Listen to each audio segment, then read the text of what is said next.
为何我总瞧不清他的脸？是因为在梦中吗？和他孔武有力，沉静内敛，总让我觉得熟悉。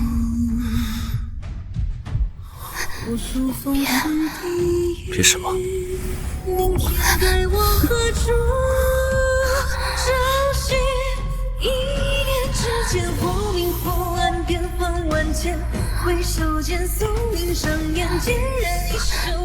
小姐，该起身了。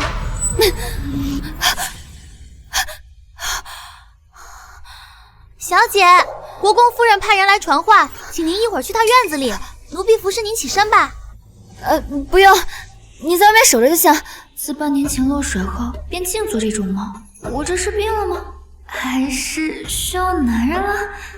也不知为何，始终瞧不清梦中的男子的脸。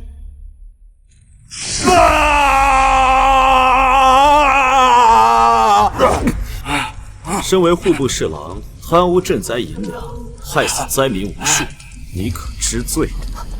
大人，令堂派人来说有10万火急之事，请您立刻回府。继续。是。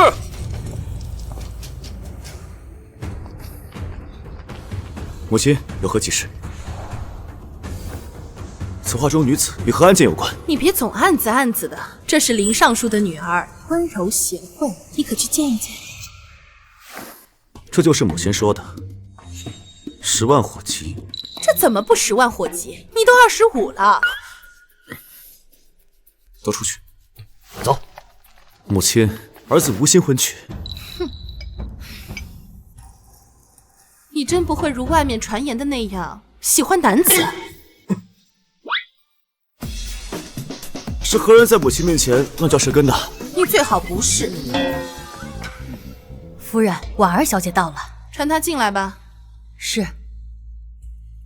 那丫头怕你，你去里屋避一避。我有什么好怕的？听话，快！快！哎，行。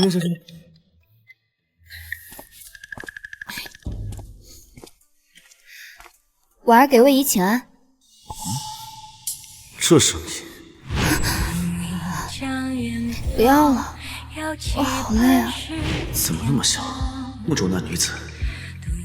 时间的沉默，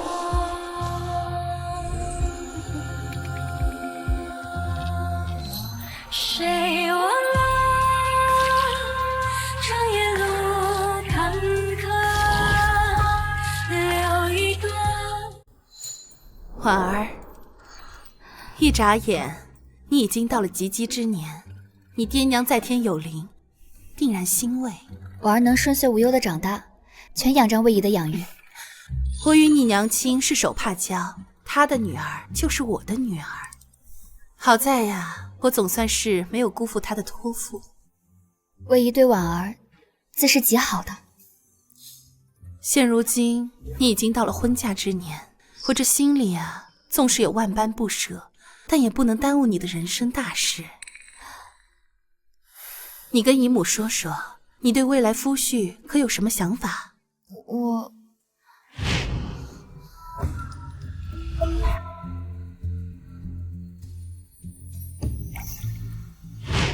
我想嫁孔武有力的。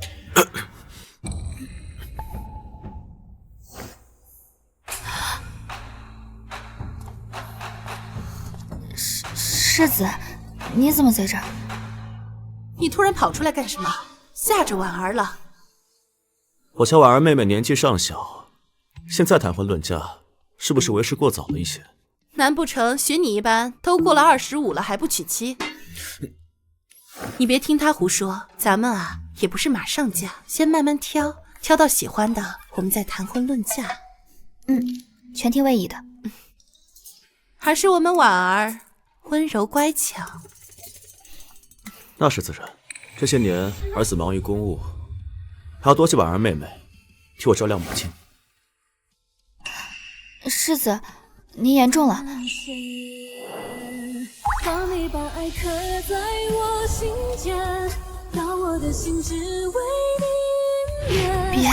别什么？我还能只参与的你笑，梦里的人是他吗？今年这花开得艳，用它做颜料定然好看。小姐到时就用它画芍药，也算是原汁原味了。梦里的男子不可能是世子吧？世子不是喜欢男人吗？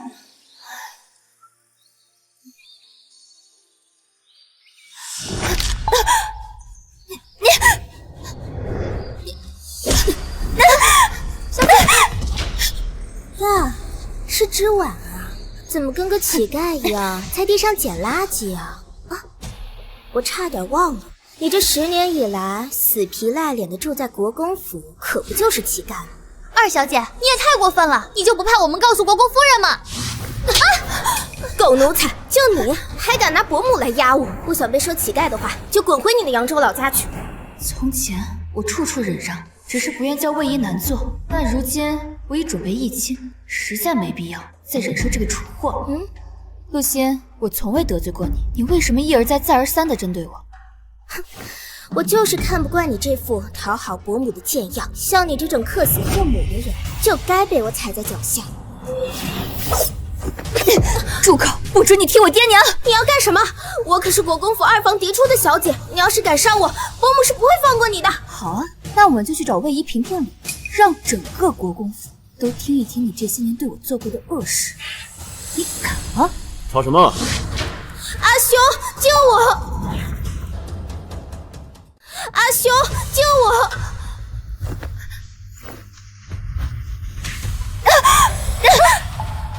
阿兄，这个贱人他想杀我！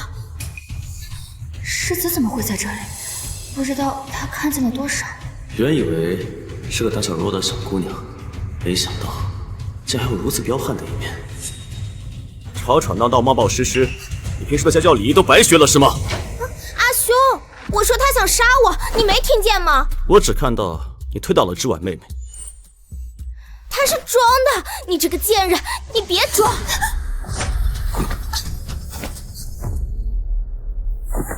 阿兄，你怎么不相信我？他刚刚真的要杀我！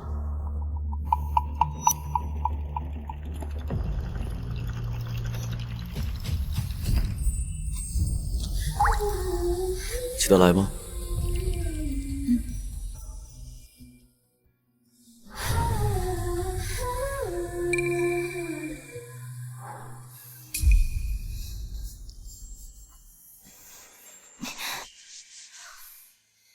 手怎么了？没什么。是辛小姐，她故意踩伤我家小姐的手，还踢翻了她捡了1下午的花瓣，还说我家小姐说她是克父克母的贱人。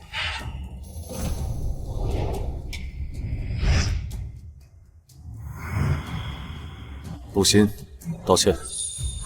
我不，我才是你妹妹，你为什么要偏袒这个贱人啊？织婉亦是我的妹妹。道歉，别让我说第3遍。对不起，行了吧？等等，你毁了婉儿妹妹的话，那就再次重新剪一段。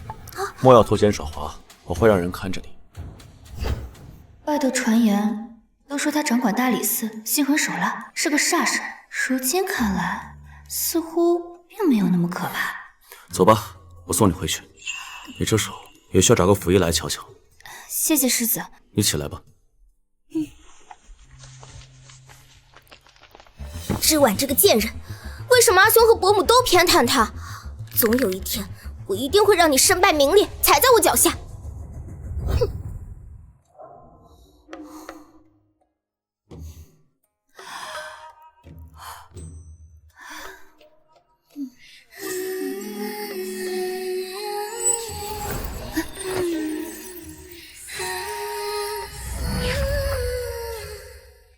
怎么还是看不见他的脸？放肆！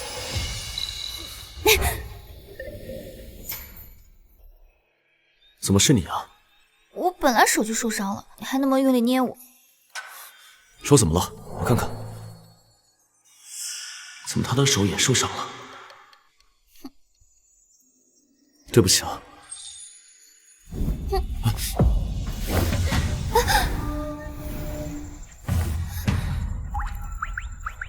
气性怎么这么大？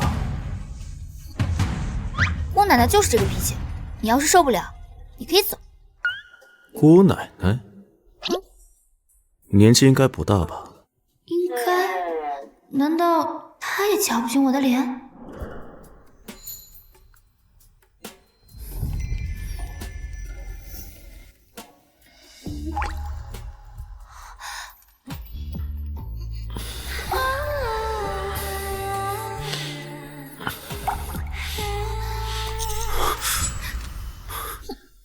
你都说了，姑奶奶我可不是好欺负的。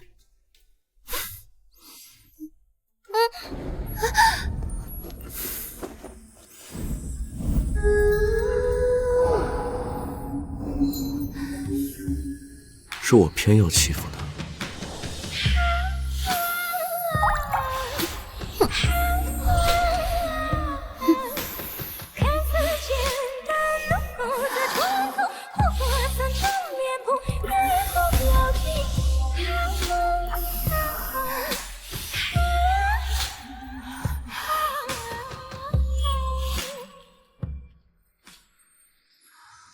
自从半年前开始，这女子便频频入我梦中，但我却始终无法看清她的容貌，这究竟是何原因？进来。大人，夫人让您过去一趟。这是你整日穿着这身官服，小姑娘都被你吓跑了。后日的赏花宴，你既是替婉儿挑选夫婿，也是为你自己挑选妻子。你穿这身去。母亲，我今日把话撂这儿了，若后日的赏花宴上我没瞧见你，便随便给你挑个姑娘娶了。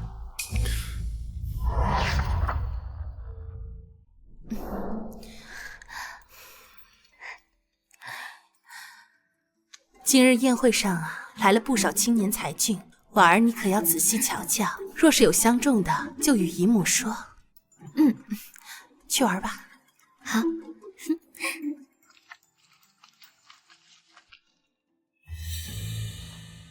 知婉敢跟我作对，那就好好接着我给你安排的好戏吧。你看，在下王泽仁，知婉姑娘有礼了。王公子，请便。哎，知婉姑娘，你可真是我生平所见最貌美的女子。哪来的登徒子，敢对我家小姐无礼？有你什么事儿？滚！双儿，知婉姑娘，你不过是寄居在定国公府的一个孤女，本公子愿意纳你为妾，那是你的福分。我若叫嚷起来，恐怕王泽仁会倒打一耙，使我勾引他，那我的名声就毁了。得想个办法，尽快脱身才行。小美人儿，我来了。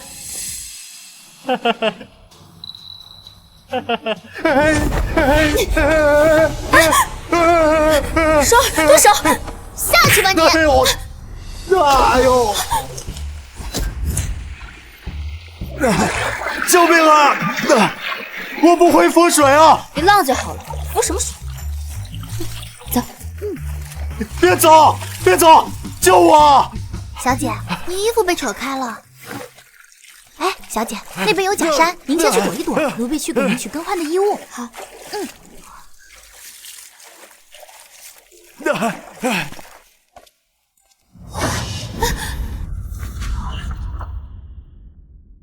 是我。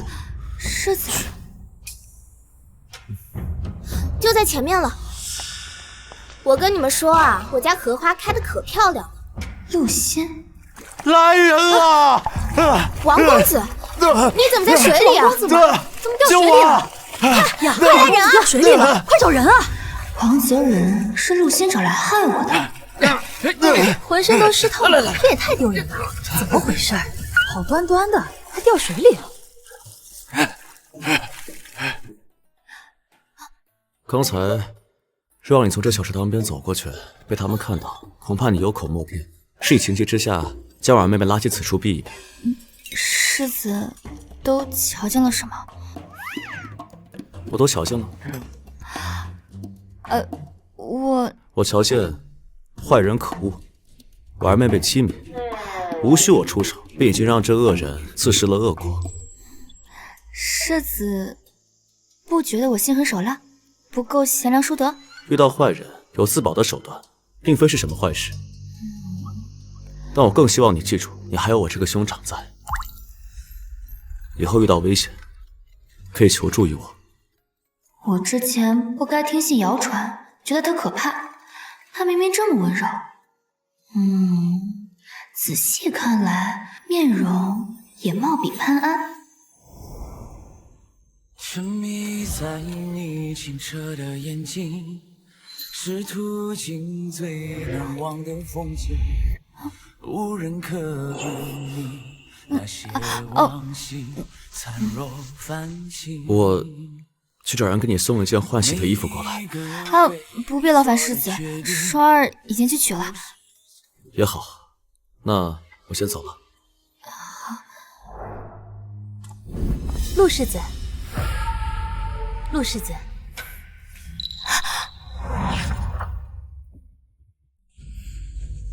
陆世子，前些日子因赈灾不利，被你贬下狱的户部侍郎是我舅舅，牢狱之难比较苦，你能不能看在我的面子上，给我舅舅减轻刑罚？这不是让世子徇私枉法吗？那你为何还要对我用刑？因为你所受之苦，不及灾民万分之一。你是什么身份？我为何要给你面子？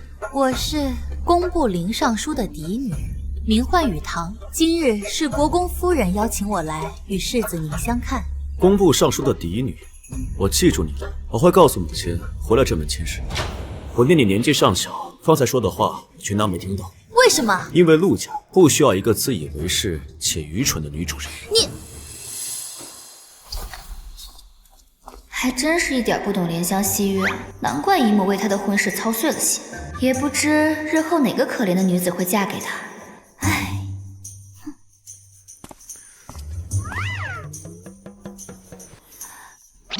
心里又在编排我什么呢？没有。没有。难怪会拒绝我，原来早就跟别的女人勾搭上了。你们给我等着！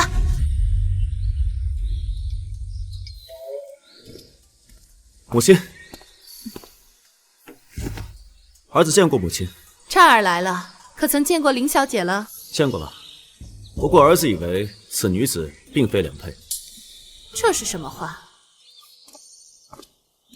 姨母，母亲若是不信的话，可以问问知婉妹妹。你说了要谢谢我的。知婉，你这个杀人犯，竟敢推王公子下水！别怕，有我在。陆行，你在胡说什么？我儿向来温柔乖巧，他怎会推人下水？伯母，我知道你偏袒他，但是他推人下水，差点把王公子淹死。你应该立刻马上送他去见官，可不能让他坏了咱们定国公府的名声啊！欣姐姐，你在说什么呀？什么王公子啊？装！你还装？我看你是不见棺材不掉泪是吧？王公子，你说是谁推的你？就是他，就是这个毒妇将本少爷推下水的。这位是谁啊？我根本不认识你，无缘无故，我为什么要推你下水？那是因为你想要勾引我，而我拒绝了你，你恼羞成怒，便将我推下水。哟，只听说过癞蛤蟆想吃天鹅肉的，我还是头一回听说癞蛤蟆拒绝天鹅的呢。王泽然，谁人不知你是个荤素不忌的主？你拒绝知婉小姐，你这话骗鬼呢？这个蠢货！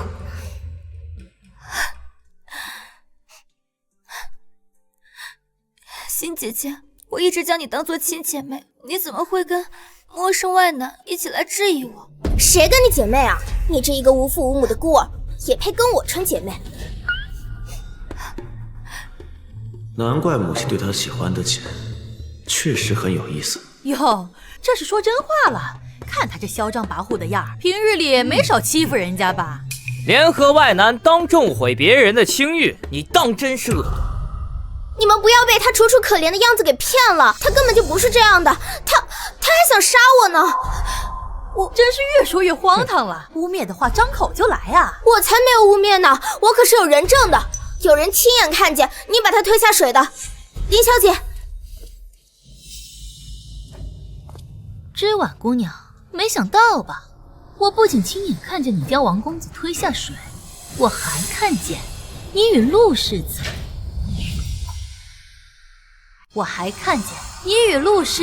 林家小姐，织婉妹妹竟然一直都和我在一起，哪来的时间推着王公子下水？陆战，你这样包庇他，你们果然有私情。真有私情啊！这俩人我传不清白啊！林家嫡女，我知你此番对我，皆是因为我不肯徇私枉法关照你那被判流放的舅舅。徇私枉法，还想人家徇私枉法，太过分了！母亲，你现在知道我为何会说此女子并非良配了吗？岂有此理！林小姐，我陆家不欢迎你，请你离开。今日之事，我定会找令尊讨个说法。请回吧。就算林小姐的话你们不信，那王公子的呢？王公子，你放心，若真是织婉妹妹将你推下水，我定会将前因后果查得水落石出。陆星只说闹这一番能让那个小娘们儿给我当妾，可没说会得罪这个杀星啊！不是，是我借此起意，想要攀咬织姑娘的。你在说什么？明明就是他！你胡说什么？刚才，二小姐得了失心疯，即刻将她押回二房，让二叔和二婶严加看管。阿兄，你不能这样对我，伯母，你要相信我，我真的没有冤枉他。还不快闭嘴！织婉，你这个贱人，我才是国公府正经小姐，凭什么伯母和阿兄都偏袒你？你这个害人精，我杀了你！小心！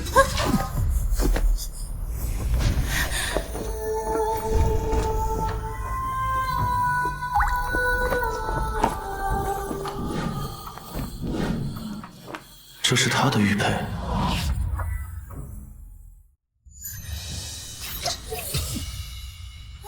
这儿，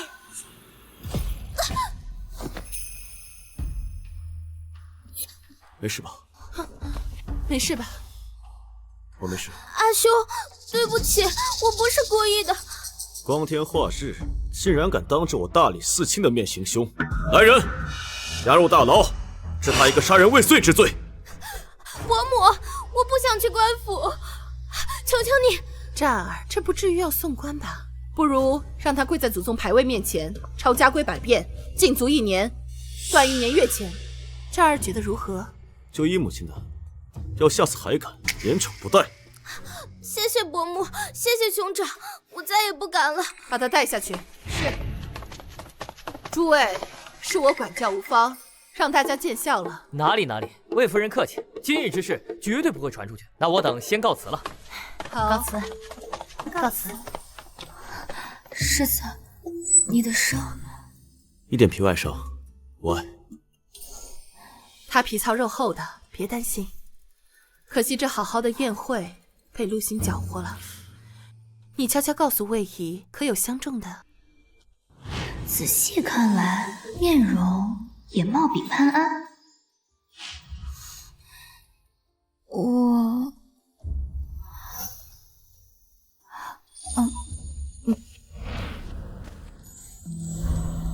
魏夫人，在下傅弘毅。织婉姑娘进退有度，温柔善良，令在下很是倾慕。不知可否有幸邀请织婉姑娘一同赏花？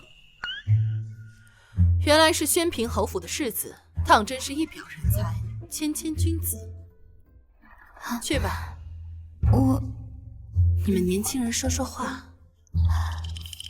傅公子，不行，不行。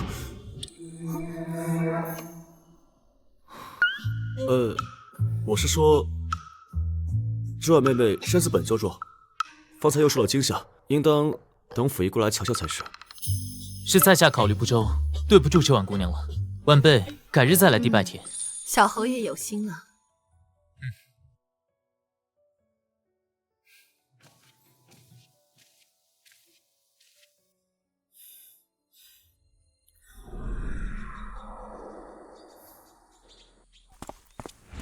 大人，属下找到最近4起青楼猝死案是人为的证据了，就是这个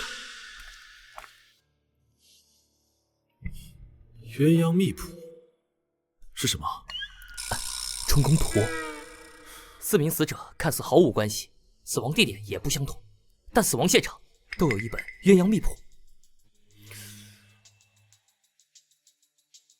4名死者全都死在青楼，有没有可能此物乃青楼之物？属下问过老鸨们了，并不是。此事确有蹊跷，莫非他们死亡的关键藏在这本鸳鸯密谱中？属下们实在看不出，得靠大人您了。等等，你去帮我查一下傅弘毅，看一下这个人是否是一个值得托付的人。这种事，魏夫人自会调查，哪用得着大人您操心？大人您该不会是铁树开花，对那位知婉姑娘动了心思吧？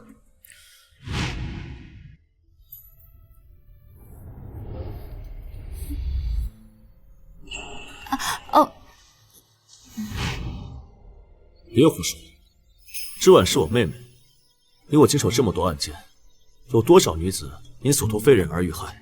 更何况知婉从小就来到府中，为她多筹谋一些，是我这个兄长应该做的。要属下说，您娶了知婉姑娘最好，魏夫人不必再为您的婚事担心，您和魏夫人也不用担心知婉姑娘嫁出去后被欺负。你要是再胡说，我就罚你去马棚喂马。属下错了，属下告退。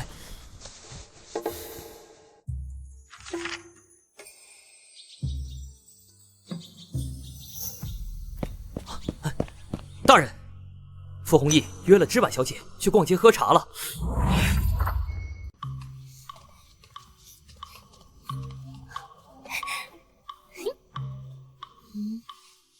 知婉姑娘不常出门吗？哦，我前些年身子不太好，所以不爱出门。那倒是可惜了。我看知婉姑娘是爱画之人，可知这4时风光皆可入画。春可画舫听雨，夏能泛舟采莲。秋有漫山红叶，冬来围炉赏雪。知婉姑娘若喜欢，在下可以陪您一起共赏风光。公子行行好，公子行行好吧，给口吃的吧。拿着银子去找份营生度日吧。公子，你真是个好人，奴家愿为奴为婢，伺候公子。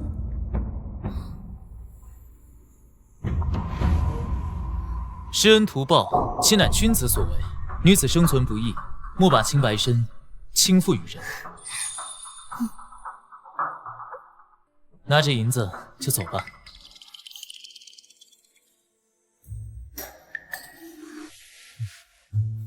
多谢公子。姑娘，傅公子这算是通过您的考验了吗？对乞丐态度和善，说明善良；拒绝美人投怀送抱，说明不是贪慕美色之人。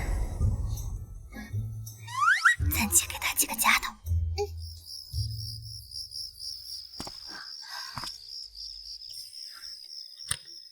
世子因救我受伤，于情于理，我都该谢谢他。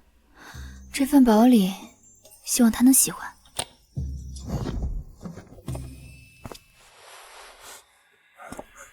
世子，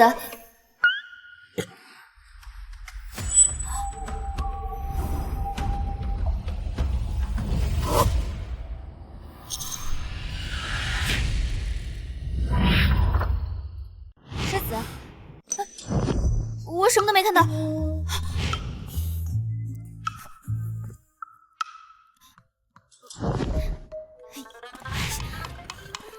世子，这是之前多谢您相护，这份礼物希望您喜欢。等等，我有些话想跟你说。你再等我一下，我先去更衣。好的。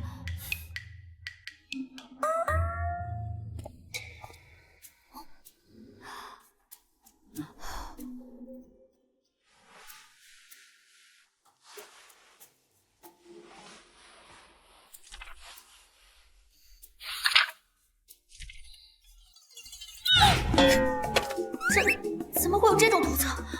陆战迟迟不成亲，都说他不近女色，没想到他房间里竟然全是这种。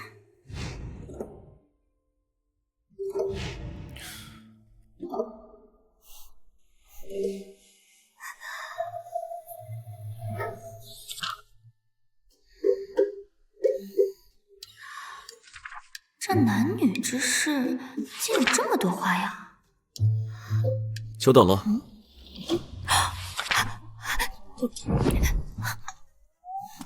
你今天跟我说你脸怎么这么红啊？是不是身体不适啊？别硬撑，我帮你把脉啊。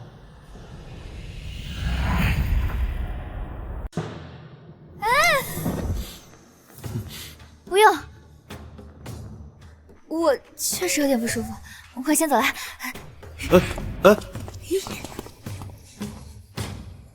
怎么了这是？我怎么就把这东西拿回来呢？万一被陆战发现，怎么办？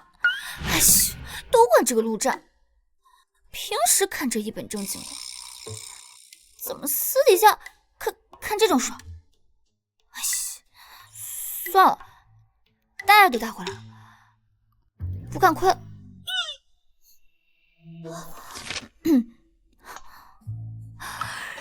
画工差了点，笔触也生硬，总觉得是不善画技之人的临摹之作。哎，这个人物之间的眉眼毫无神采，要是我画的话，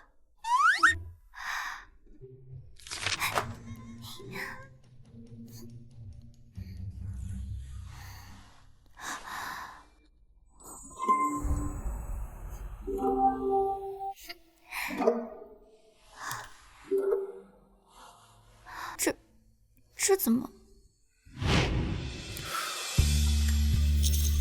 这么像柿子啊？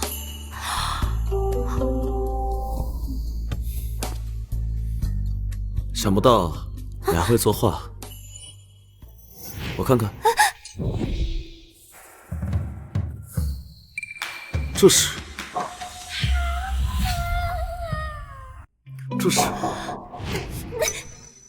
哼，画的不错嘛。不过这画中为何只有身材没有五官啊？你这画的是我吗？奇怪，我是什么时候入了梦境啊？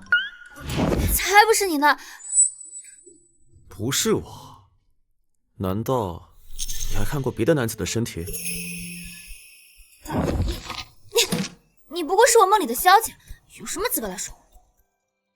萧姐，原来你这么想我。当然，梦里的露水情缘，梦醒了便了无痕迹。不是萧姐是什么？露水情缘，了无痕迹。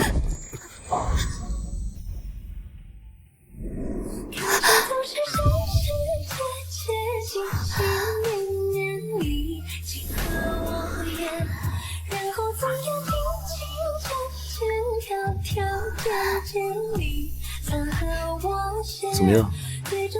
现在还当不当我是小姐？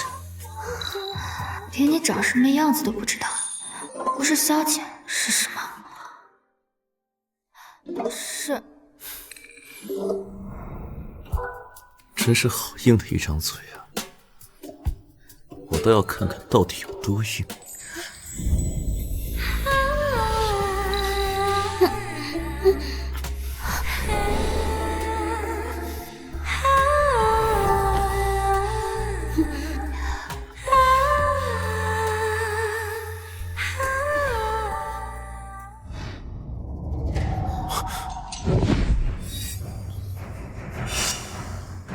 怎么会有这个？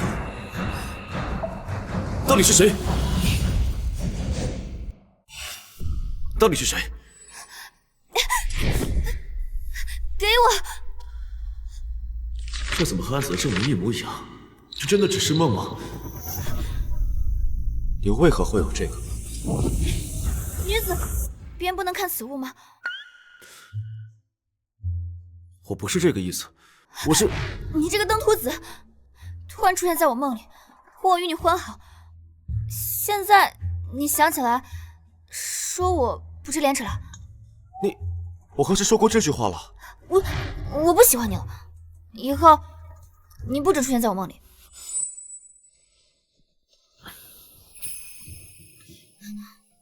我只是问了你一句，干嘛发这么大脾气啊？那你问这话是什么意思啊？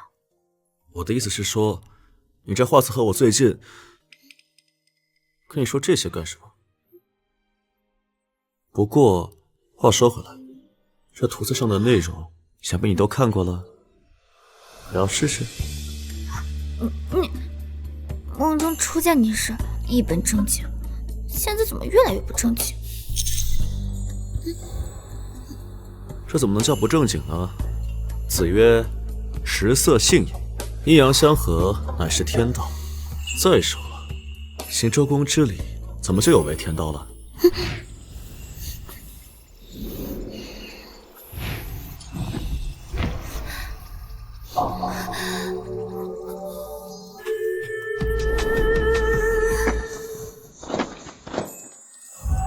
日如冰殿，鸳鸯锦，粉容香汉，流山展。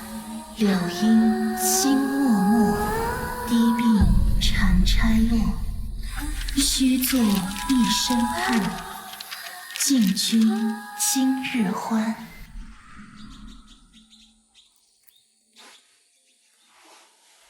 竟在梦中也见到了鸳鸯秘谱，这便是日有所思，夜有所梦吗？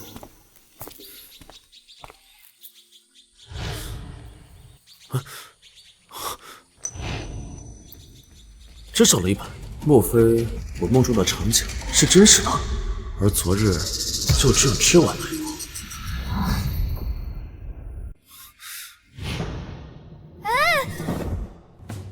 我确实有点不舒服，我快先走了。难道是知晚拿走了鸳鸯秘谱？这半年与我在梦中缠绵的女人是她？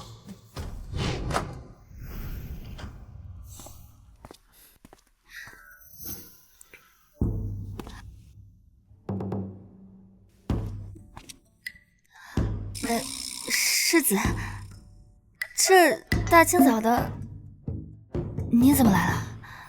仔细看来，身形倒和梦中的女子很像，但知晚娴静守礼，梦中那女子大胆火爆，性格相差甚远，怎么想也不会是同一个人。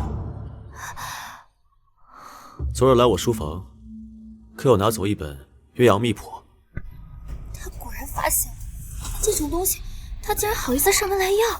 没有啊，那是什么呀？对世子很重要吗？很重要，那是我正在侦破案件的一个关键物证。物证？难怪他那么光明正大的放在书桌上，我竟还觉得他表面正经背后好色，原来真正龌龊的人是我啊！看婉儿这个表情，是不是想起了什么？没有，我根本没有见过这么个书。世子，你要不去问问别人？他为何如此紧张？反正来都来了，不如进屋讨杯水喝。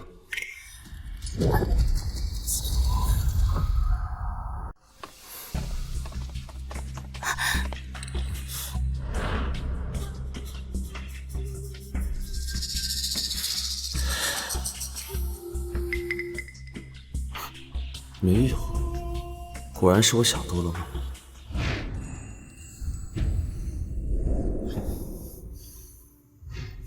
不过，这房间的布局似乎与梦中也很相似。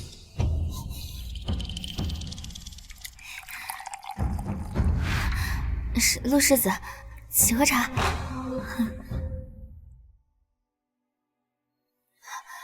陆世子，我有何不妥吗？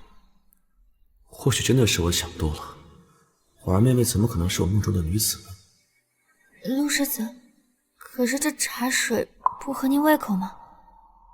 哦，没有。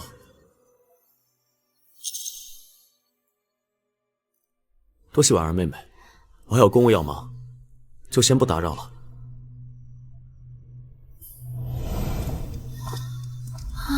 幸好我早上将那画本偷偷还了回去。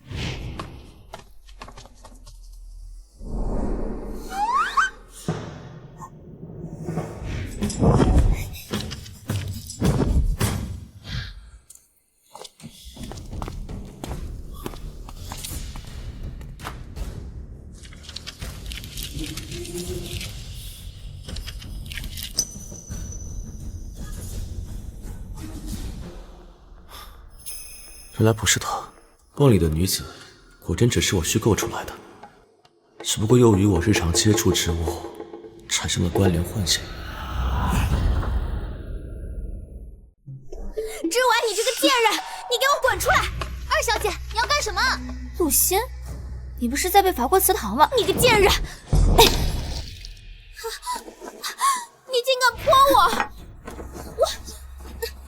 你这个不要脸的狐狸精！你竟敢勾引傅哥哥！我跟傅哥哥才是青梅竹马，两情相悦。你一个克死全家的孤女，你也敢想嫁给他？你这种无脑无才无德的三无草包都敢想，我为何不敢？你竟敢骂我！看我不撕烂你的嘴！双儿，告诉姨母，说陆欣不服管教，偷跑出去。不准去！你给我回来！你这个告状精！你怎么会有这么好的玉佩？我知道了，肯定是你缠着傅哥哥给你买的。你这个贱人，也配戴这么好的东西？你还给我！小姐，你这玉佩真好看。哼，漂亮吧？傅哥哥送我的。陆欣，你不是应该在祠堂罚跪吗？为何会在此？大哥，我这玉佩哪来的？这玉佩哪来的？他那么护着之婉的贱人，让他知道这是抢之婉的，定又要教训我。是傅哥哥送我的。傅弘毅？对，没错。何时送的？就刚刚。应当只是恰巧和梦中那女子所戴的玉佩相同而已。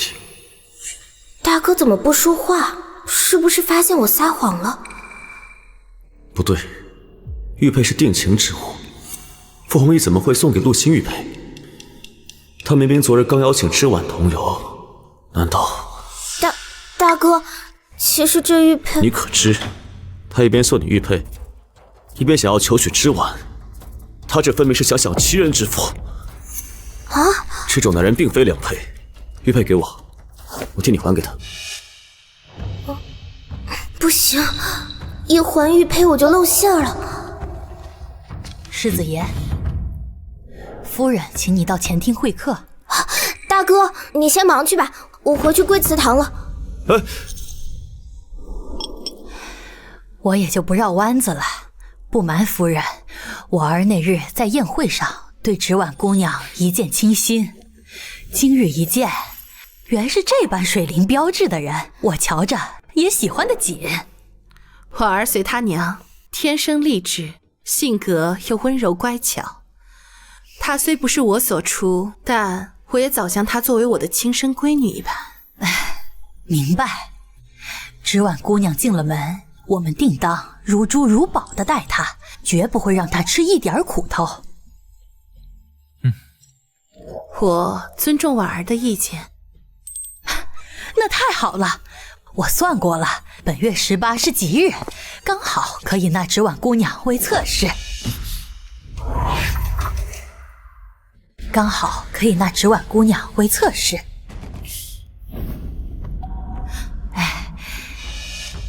织婉姑娘毕竟不是国公府正经小姐，门楣撑不起正室之位，但为侧室便很合适。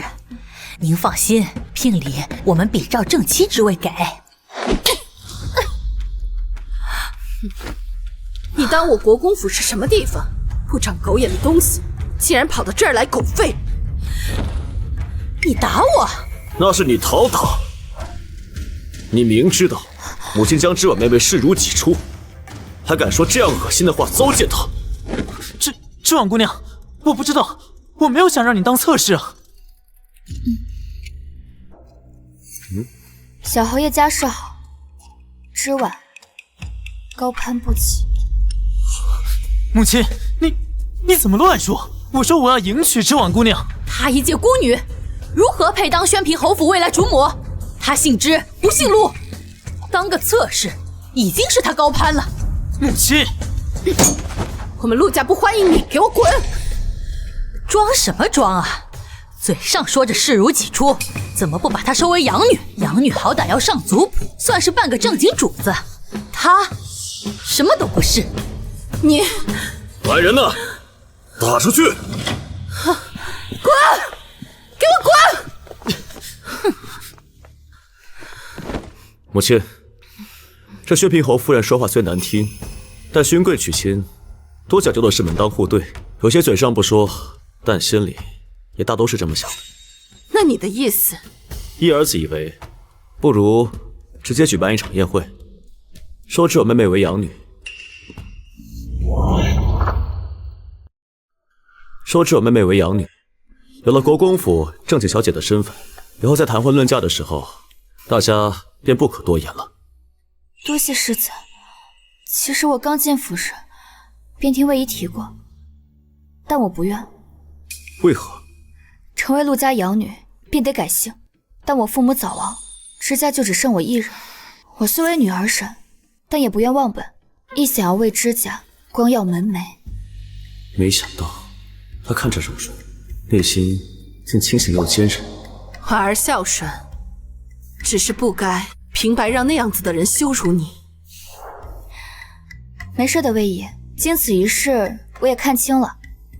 与其去攀附高门被人嫌弃，还不如自己招个赘婿。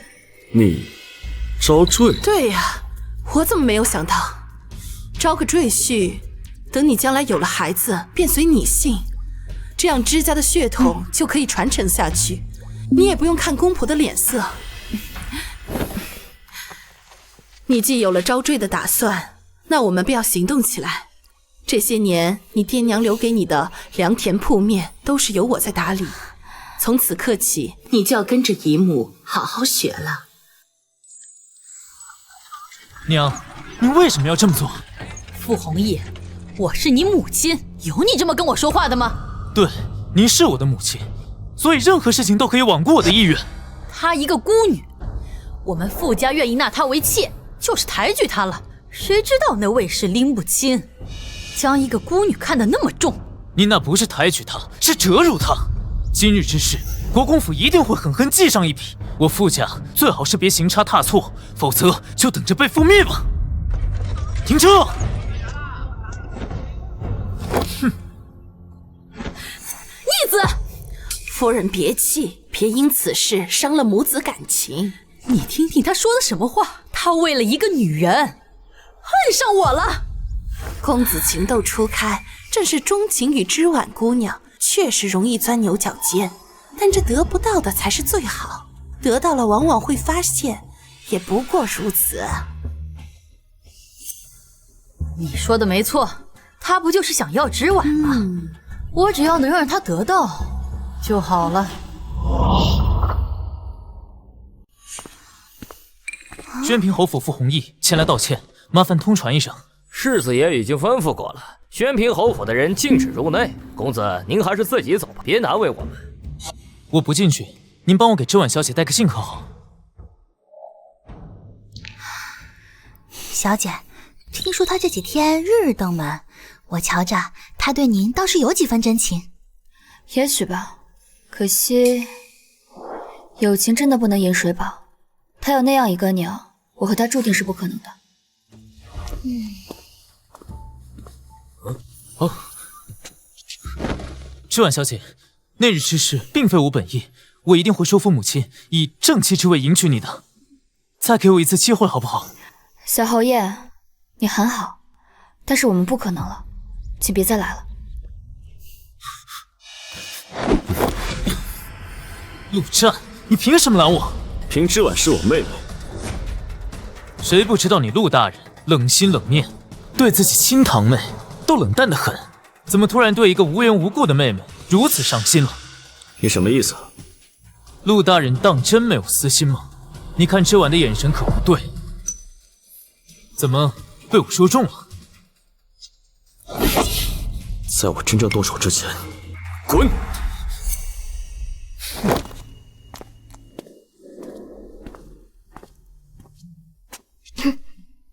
傅哥哥，没有等很久吧？二小姐，我有一事相求。什么事啊？你可否帮我约知婉出来？知婉，你究竟给傅哥哥下了什么迷魂药？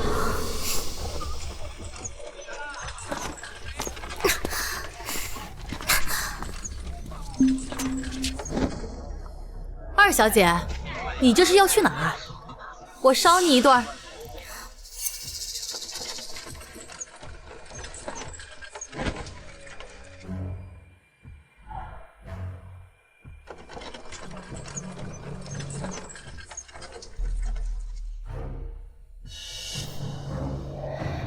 你才是我看好的儿媳人选，得不到的才会惦记。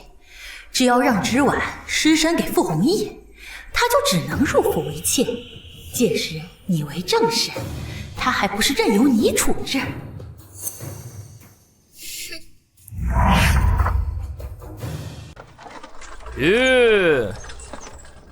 小姐，诚意铺到了。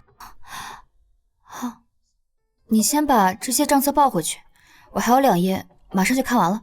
小姐自从接管了铺面，忙得脚不着地，连在马车上都要看账册，也太辛苦了。唉，姨母教我的这些东西，我得认真研究，不可怠慢。我家小姐越来越厉害了，那我先下去了。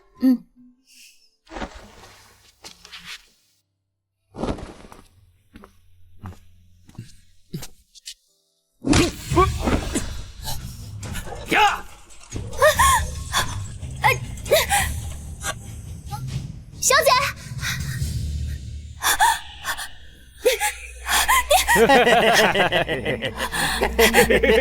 是让你们帮我的，我出2倍的价钱，放我走。我们也是有原则的。10倍、100倍也没用。是你，陆心，你要干嘛？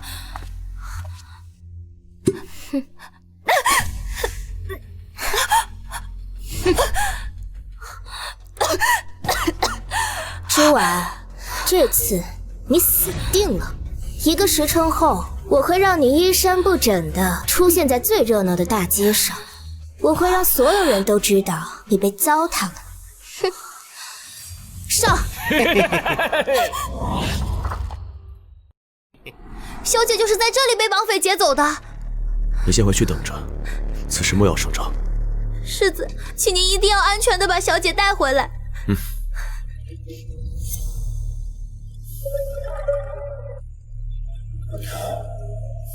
那边追！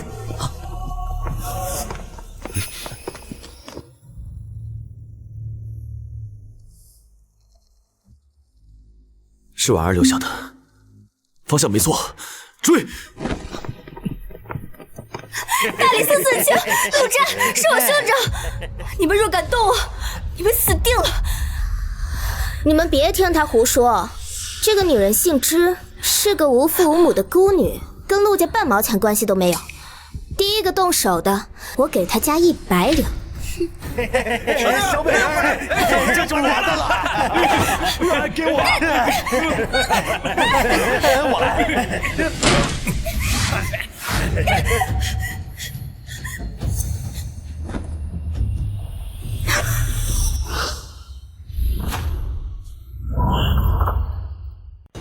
婉儿，你他妈谁呀？赶回老子好事儿！愣着干嘛？你吃那个？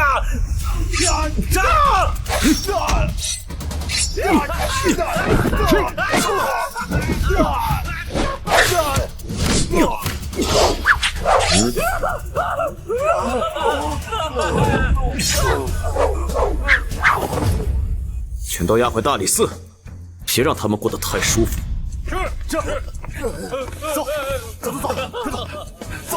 走，婉儿，没事吧？婉儿，出来！大哥，我不能坐牢呀！要是让别人都知道有个坐牢的陆小姐，那陆家的名声就毁了呀！这个你不必担心，因为你马上就要被逐出陆家了。逐出陆家？走！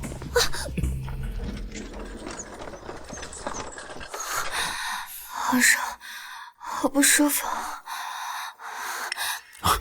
别动。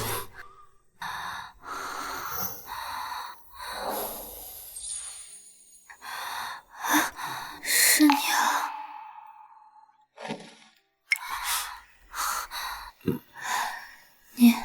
你怎么又到我梦里来了？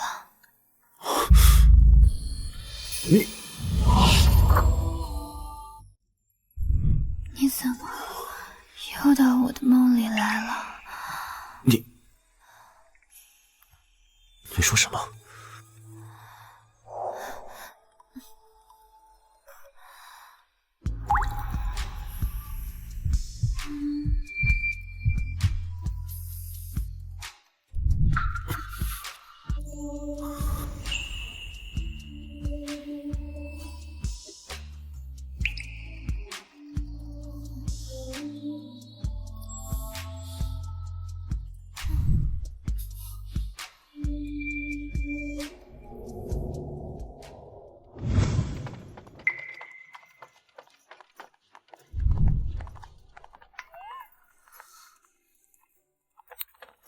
婉儿如今这副模样，根本没有办法恢复。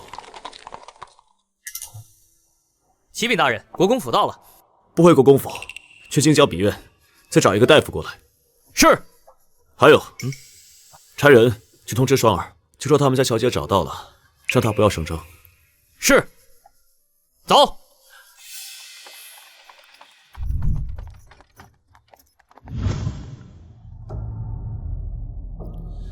这暖情相见如此猛烈，我只闻了闻，仍旧提不起劲。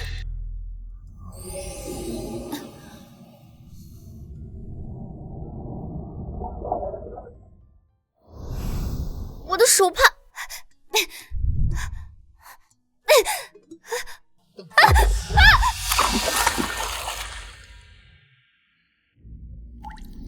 半年前我不慎落水，事后却不知是谁救了我。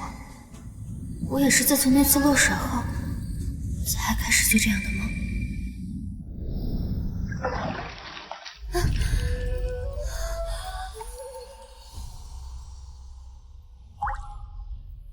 你是真实存在的吗？你是谁啊？你是真实存在的吗？你是谁啊？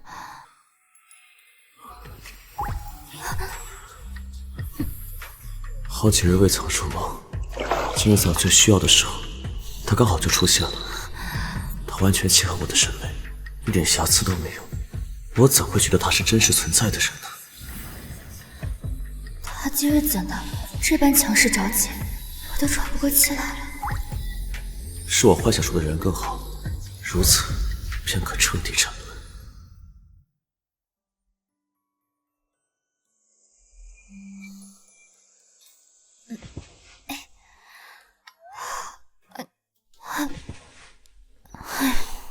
这个狗男人啊，昨天折腾我那么多次，害我都忘了要问他是不是真实存在的。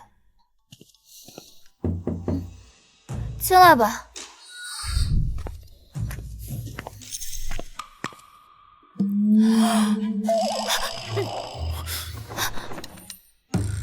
世子，你怎么来了？我以为是双儿呢。你什么都不记得了？我就记得是陆欣找人绑了我，后来关键时刻你赶到救了我，后面的事情我就不记得了。你中了暖情香，在马车上时，暖情香发作，你一边喊着难受，一边不受控制的脱衣服，我阻止了你，反倒被你搂着脖子就亲，我不得已才把你捆了。别说了，昨晚重药后迷迷糊糊，看不清他的脸，我定是将他当做梦中男子对待。世子，对不住啊，我不是故意的。无妨，我知道那并非你的本意。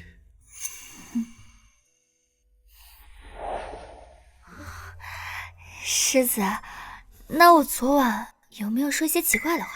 有。你把我当成了谁？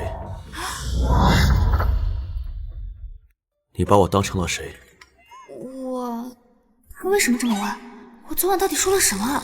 与梦中人夜夜缠绵之事，要如何启齿啊？在你心中，可是还未放下那个傅红毅？啊？我承认，他的确相貌英俊，有学识，有涵养。作为郎君的话，也的确是个不错的选择。但他有一个那样的母亲，你若嫁过去，是不会幸福的。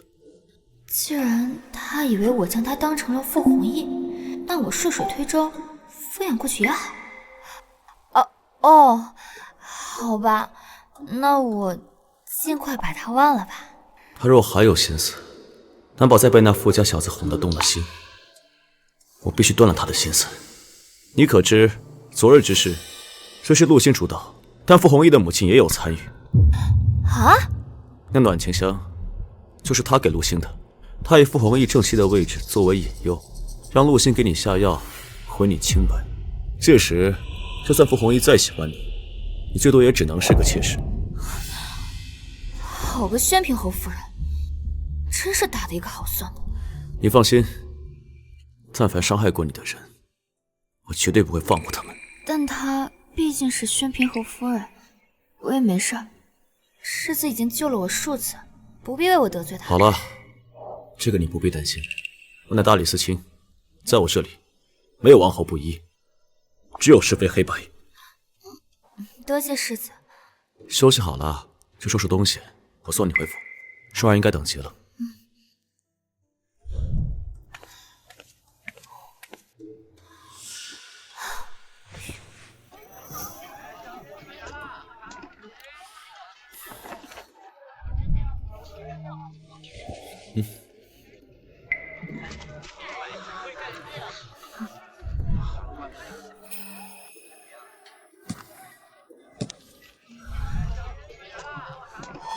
贱人，给我离陆战远一点！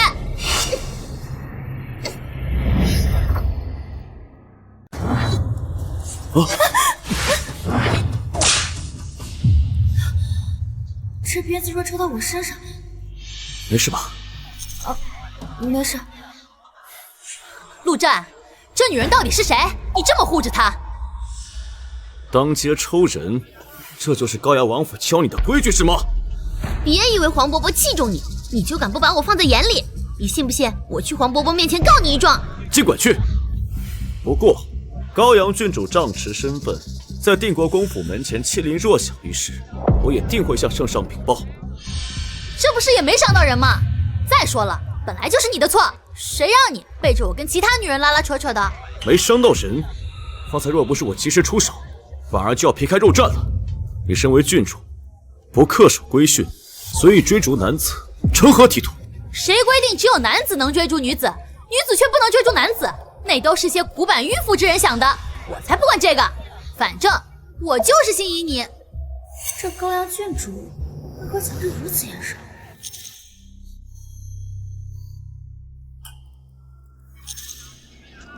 她的相貌和鸳鸯秘谱中的那个女子好像。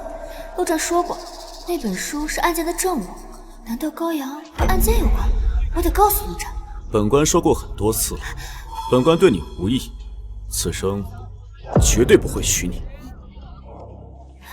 世子，我发现你对我这么凶，是不是就是因为这个狐狸精？住口！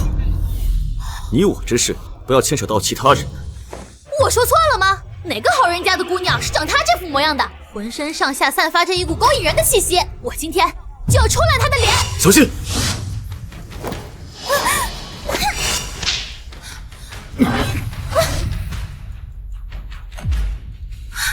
郡主。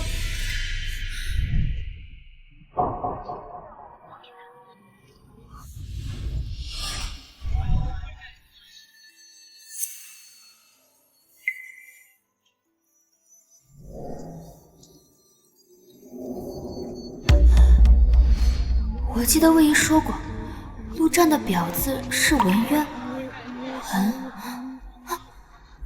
我梦中的男子是陆世子。我梦中的男子是陆世子。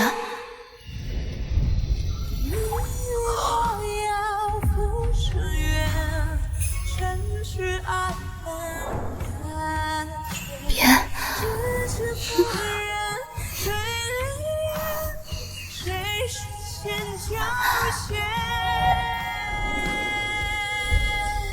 梦里，我与他做尽了荒唐事，说让他知道梦中人是我。你闹够了没有？再这么下去，别怪我对你不客气。当着这么多人的面都敢当街行凶，简直嚣张至极！还有没有王法？贱民，你们也配议论我？信不信我把你们都杀了？今日之事，我定会向圣上禀明，顺便还要参齐王一个教育无方之罪。还不快走！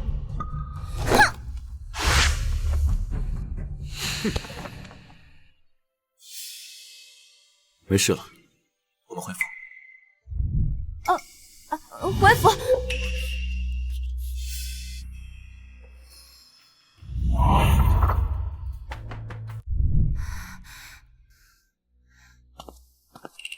小姐，你可算回来了，我都快担心死您了。我没事儿，多亏你机灵，才能让世子救下我嘛。世子不是让人告诉你了吗？是说了，可他没说您何时回来。我胡思乱想了一个晚上，只想着您要是有个什么三长两短，那我也不活了。我这不是好好的吗？昨晚你中了暖情香，在马车上时，暖情香发作，你一边喊着难受，一边不受控制的脱衣服。我阻止了你，反倒被你搂着脖子就亲，我不得已才把你捆了。别说了，小姐，您的脸好红，可是发热了，我去叫大夫。哎，不用。这是什么？没什么，我想休息了。你也一夜没睡了，你赶紧去休息吧。哎呀，快去！是。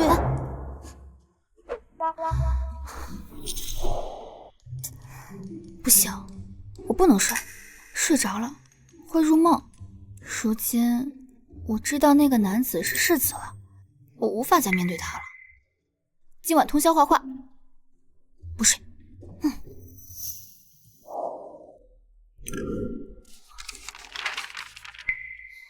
刚刚被搅了思绪，没来得及告诉陆战，高阳郡主与那本鸳鸯秘谱中的女子如此相像。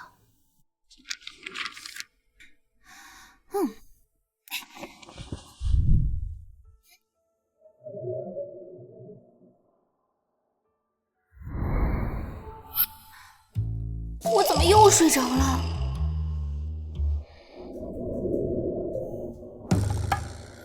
今夜怎么来这么晚？哎，怎么了？我又哪惹你了？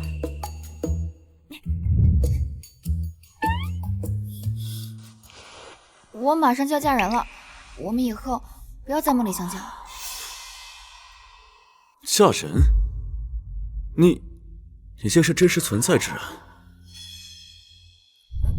总之，你以后不要再来我的梦里了。你这么害怕？你认识我？你认识我？我没有。啊！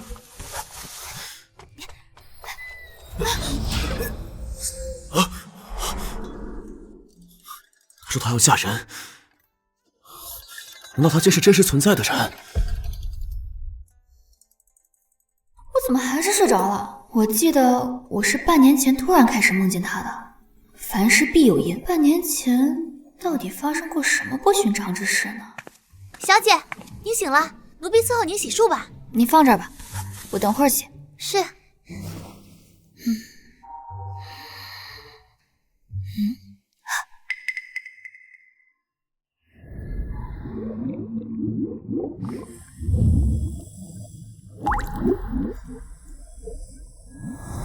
对，就是那次落水被救之后，我第一次做了这种奇怪的梦。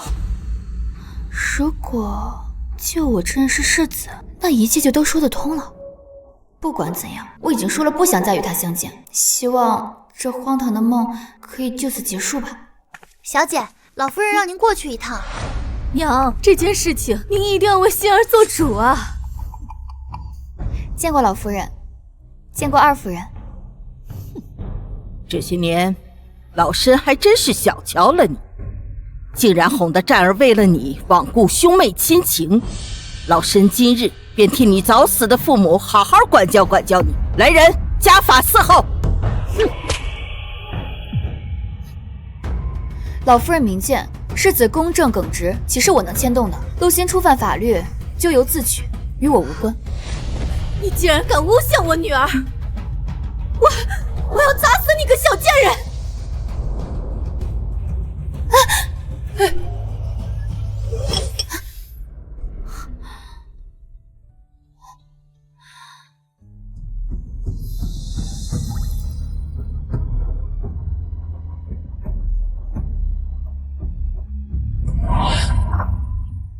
没事吧？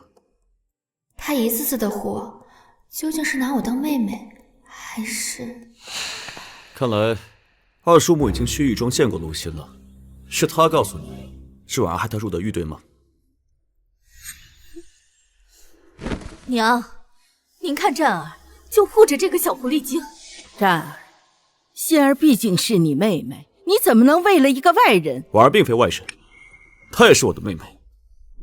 至于陆心，她勾结山匪，指使他们绑架婉儿，毁她清白。祖母说，她该不该出狱？该不该从族谱上除名？什么？心儿当真做出如此混账之事？哪有那么严重？都是自家姐妹玩闹而已。玩闹？既如此，我送她入狱，也是我这个兄长与她之间的玩闹，如何？你，志婉这个小贱人，到底跟你灌了什么迷魂汤？此事与她无关，我乃大理寺卿，秉公执法是我的分内之事。至于陆心，他所犯之罪乃是重罪，依照律法，当处以绞刑。绞刑？娘，你一定要为心儿做主。我就这么一个女儿，她要是死了，我该怎么活呀，娘？战儿，心儿毕竟是你妹妹，你可否看在她还未酿成大祸的份上，饶她一命？我可以将她焦油枝丫都发落。祖母一直教导孙儿，为官要刚正不阿，难道这次也要孙儿徇私枉法吗？这罢了，是我没教育好心儿。都是你这个焦家精，为什么要死的是我女儿，不是你？我要打死你！我要打死你！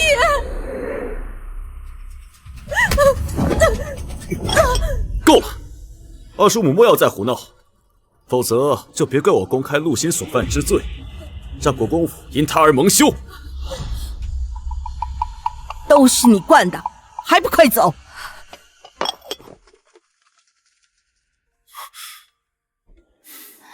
没事了，我送你回去吧。世子，之前办的案子进展如何了？已经有些眉目了。这几天我要离开2个月，若二叔母再找你的麻烦，你莫要搭理他。大人，查到了，那4名死者10年前都曾去过扬州。我就说在判案上根本用不着我操心。那就好，不劳烦世子相送。我自己回去便好。他怎么突然对我这么客套？心儿，母亲，我不想死，您救救我！陆战，为了织婉那个贱人，竟然连你祖母的话都不听了。心儿，是娘不好，娘没能救你出来。母亲，如果我能救他，你会愿意做什么？我好像无法和陆世子相处了，看来只能尽快招婿，离开国公府了。婉儿呀，哎，二夫人。二夫人，您这是要做什么？之前是我多有得罪，特来向婉儿姑娘赔个不是，这是一点诚意，不知道婉儿姑娘喜不喜欢？他会向我道歉？只怕是笑里藏刀吧。二夫人，您真是折煞婉儿了，这些礼太过于贵重，婉儿不敢收。你若是不收，就是心中还对我有怨气。婉儿不敢。把东西给婉儿姑娘放下。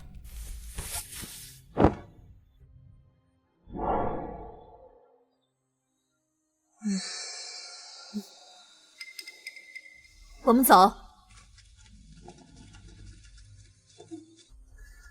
小姐，那这些东西怎么办？此事太过于蹊跷，你先把东西锁到库房里去，莫要使用。可惜了，这可都是文景阁的衣服，千金难求。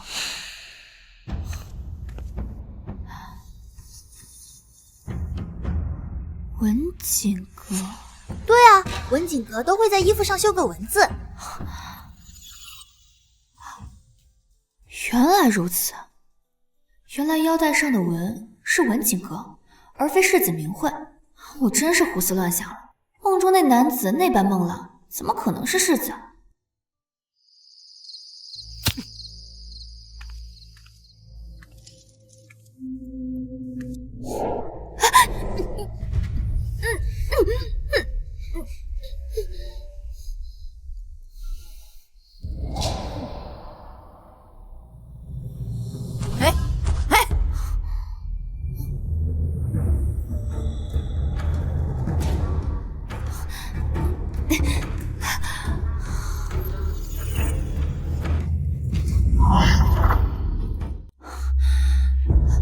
郡主，贱人，陆战只能是我的，勾引他的人都该死。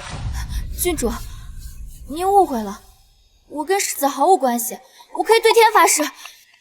而且国公夫人已经在替我招赘了。陆战维护你，你就该死。送他去伺候最下等的客人。明白，贵人，把他拖出去。郡主，您这么做，你不怕陆战知道吗？他不会知道，更不会来救你。他一早接到急报，去外地查案了。等他回来，你都不知道被多少男人睡过。你觉得他还会要你这个千人骑万人睡的脏货吗？这么恶毒，你会有报应的！拖下去！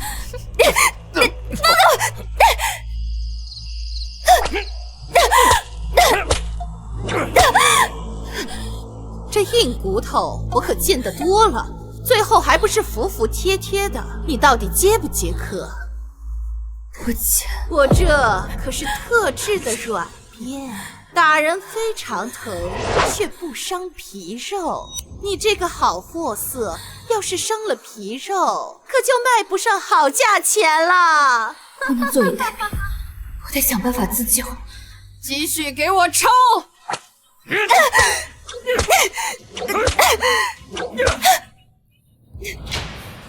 这女子太弱了，再这么打下去，熬不过明天啊！那就给我上可刑恶刑，把这所有的炭火盆都给我烧得旺些，给他断了水和粮，我就不信明天他不来求我。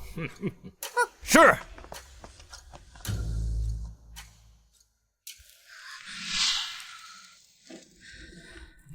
事到如今，我只能相信自己的直觉。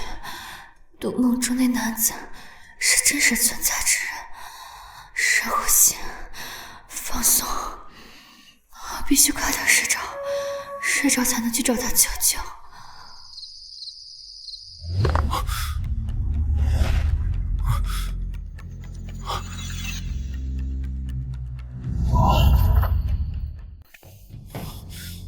你怎么了？醒醒！有本事就打死我！谁打你？边上他的伤与周围的形状太过真实，不像是普通的猛将。可你到底是谁？这又是哪里？为何我始终看不清你的脸？别碰我，滚开！好，我不碰你。若是能从这儿出去，或许知道这是哪里。啊！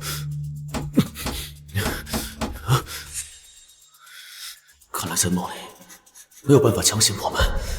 水。啊！你说什么？水。火盆断水，到底什么地方才有这种国性？我这是成功进入梦境了吗？救我！我在。你在哪儿？我在。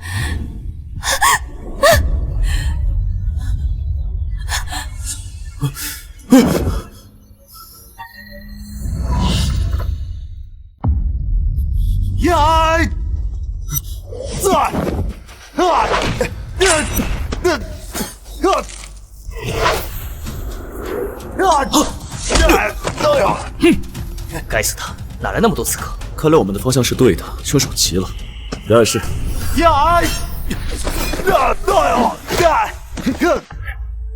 说，谁派你来的？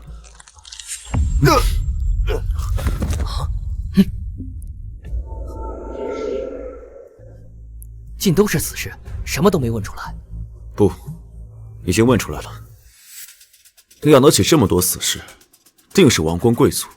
对啊，我们早上刚查出受害人曾在扬州待过，晚上阻挠我们前往扬州的刺杀就来了，所以答案不在扬州，而在京城。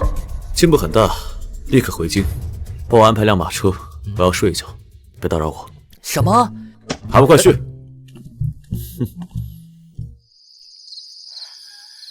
你别走，回来！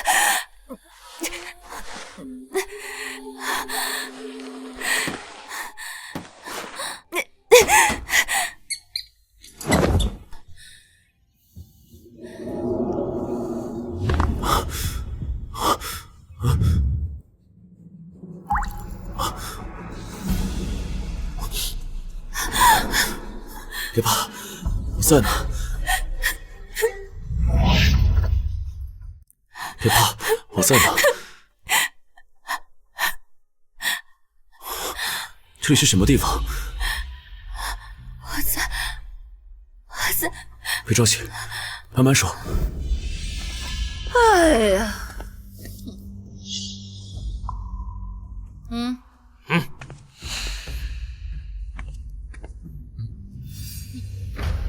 把这个小蹄子给我弄醒了！把这个小蹄子给我弄醒了！他来了！谁？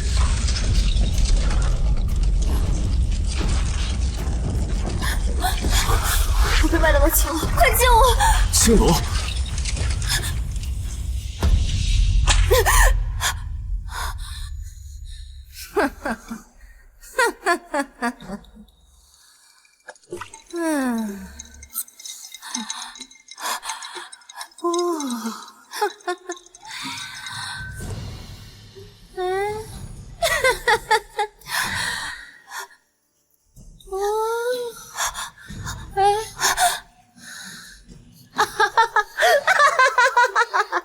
水好喝吗？嗓子渴得冒烟的滋味儿，好受吗？只要你肯接客，就不用忍受这种痛苦啦！不可能，倒是个硬骨头。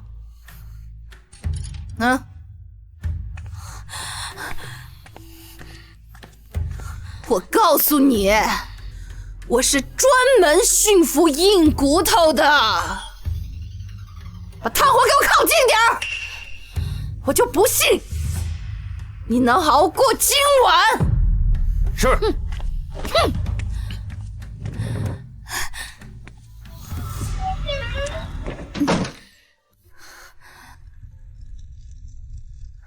你会来救我的，对吗？此时此刻，我倒是希望你能是陆战。你会来救我的，对吗？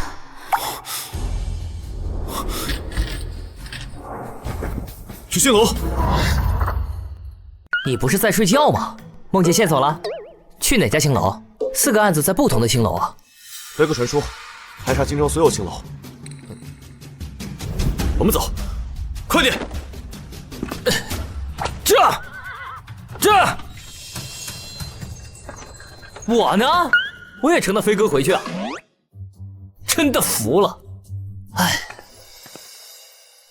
夫人，小姐她不见了。你说什么？昨天我好好服侍小姐入睡的，可是今天一早却发现小姐床铺凌乱，小姐不见了。快去把世子叫来。夫人，世子爷昨天就出城查案了，不在府里。慢着，此事不宜声张。我儿是在府里失踪的，定是府里出了内鬼。昨天陆二夫人带了一群人来。老二家的，好啊。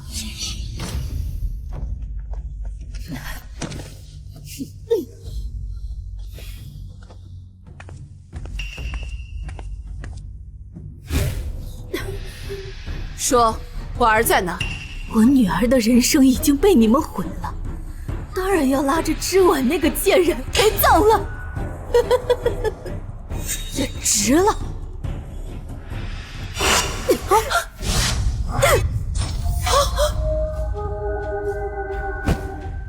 疯了吗？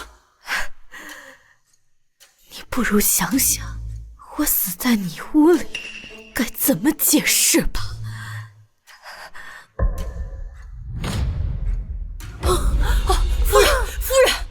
夫人，他是铁了心要害死小姐啊！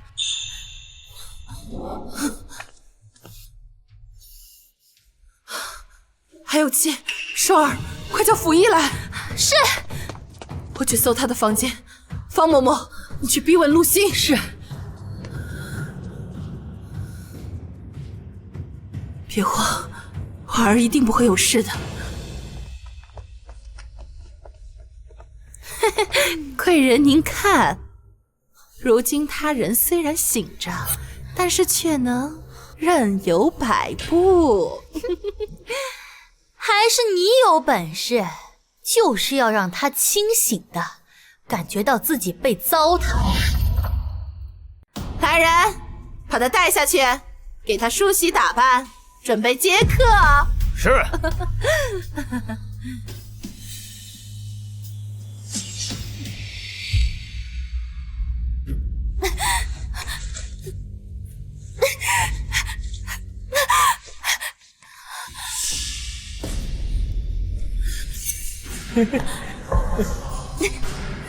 小美人儿，我来了，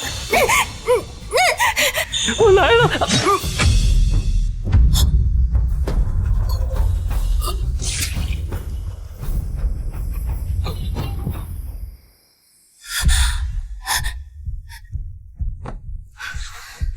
你是谁？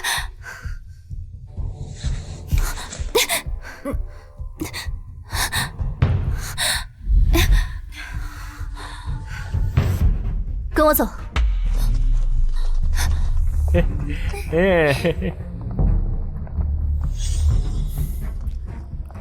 大理寺办案，所有人都不许走。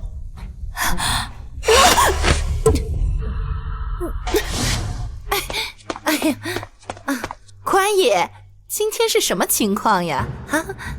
我只说一次，带我去刑房，带路。哎呀！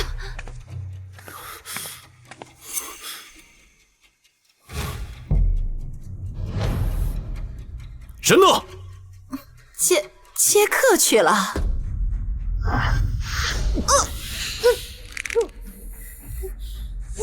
带我去找。是。怎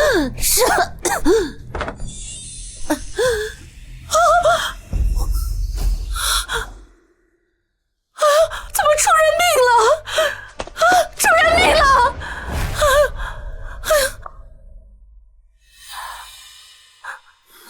神乐，如果找不到人，我要你的命！走。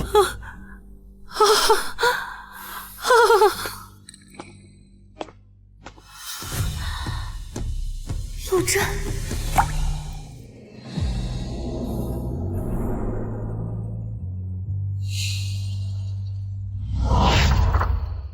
我就在这儿，陆震，救我！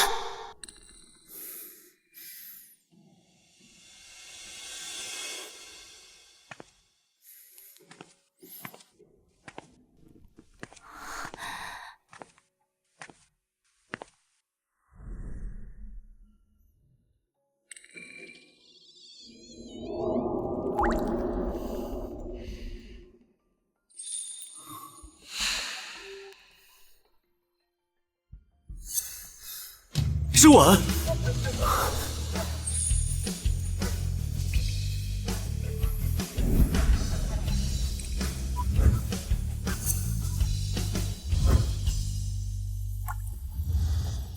是你。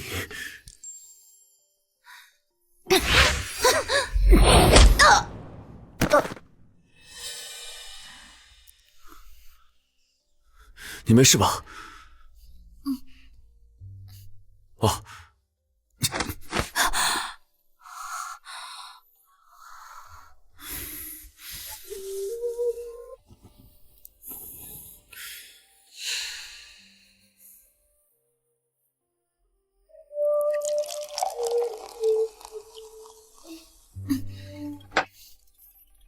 慢点，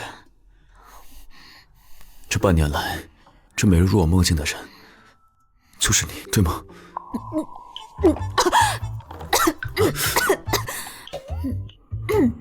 真的是他，这下完了，他也知道我是他梦里的女人了。在梦中，我还从未见过如此娇羞的模样。别说了。好，我不说了。我不说了，不说了。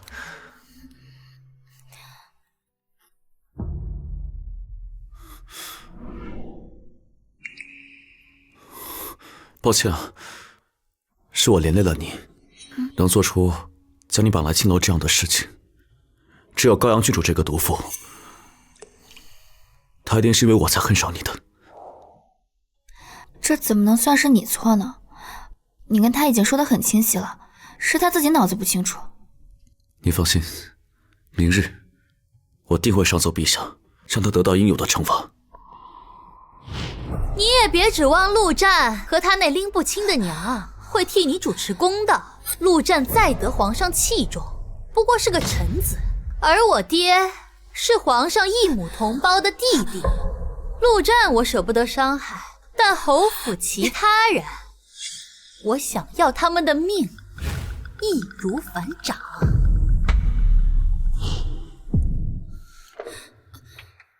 别，我不想追究此事了。为何？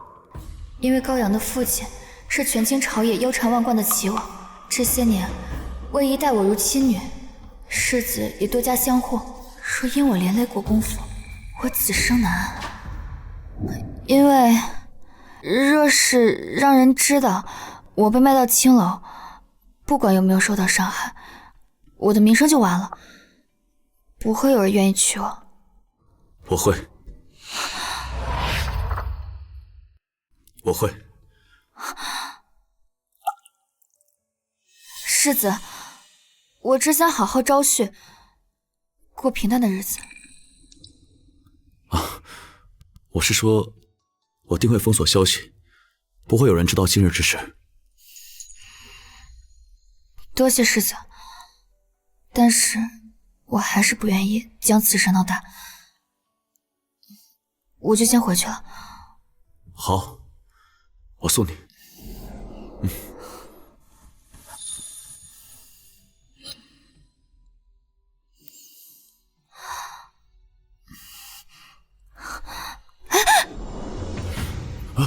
小心！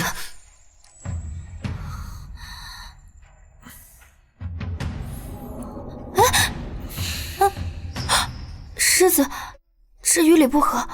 与理不合之事，你我不是早已做尽了吗？嘿。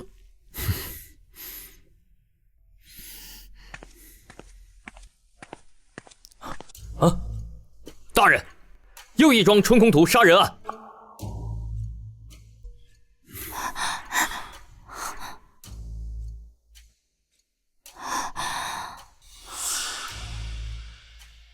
刘叔，你认识啊？刘叔与我父亲是好友，小时候经常来家里做客，还给我糖和蜜饯。没想到再见面，竟然是这样的场景。这么说，10年前他也在扬州。看来10年前的扬州是关键。查到什么没？啊，属下除了在尸体旁发现一本鸳鸯秘谱外，还找到一副卷轴。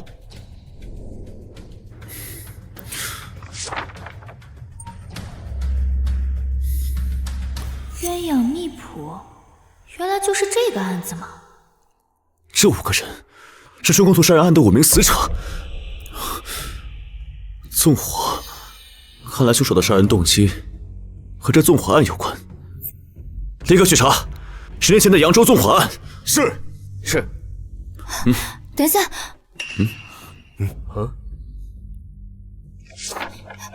怎么了？这个好像是跟我父亲曾经学过画画的毛师兄。你确定？我记得你6岁就来国公府了，这么多年的事情。我记性一向很好，虽不能说过目不忘，但对于熟悉之人，我一眼认出。他认识其中2名死者，爹娘也是扬州人，更是在10年前亡故。莫非此案与知婉的父母有关？但我记得母亲说过，知婉爹娘是病故。或许是我想多了吧。大人，属下们已封锁青楼，并将所有人集中在1楼大厅，等候您的审讯。你们先去审。是。我先送你回去。不用了，办案要紧，我自己可以回去。那我送你上马车。好。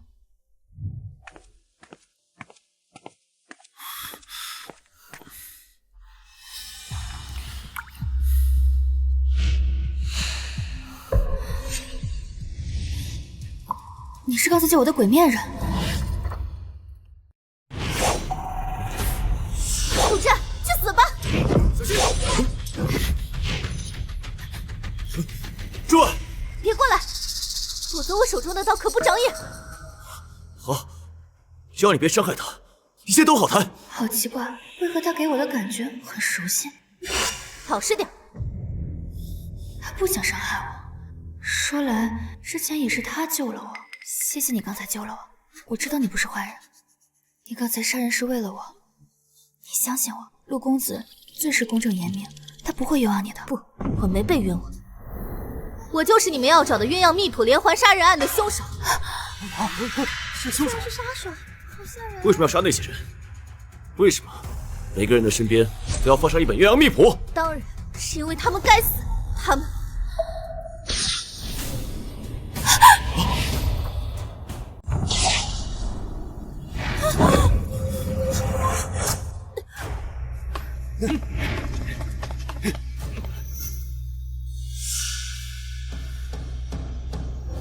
知婉，知婉，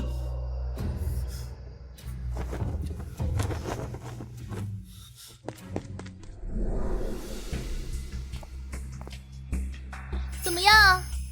知婉那个贱人被几个人睡过了？他被陆世子给救了。什么？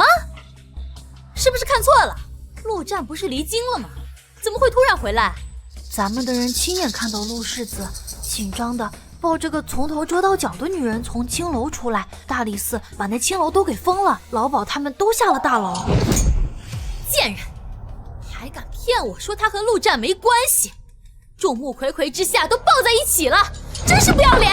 贱人，贱人，贱蹄子，给我滚！小姐息怒，奴婢有办法替郡主出气。说，可让王爷将那织婉纳进来，到时一个妾室进了王府，还不是任由您搓磨？对呀，这就去找父王。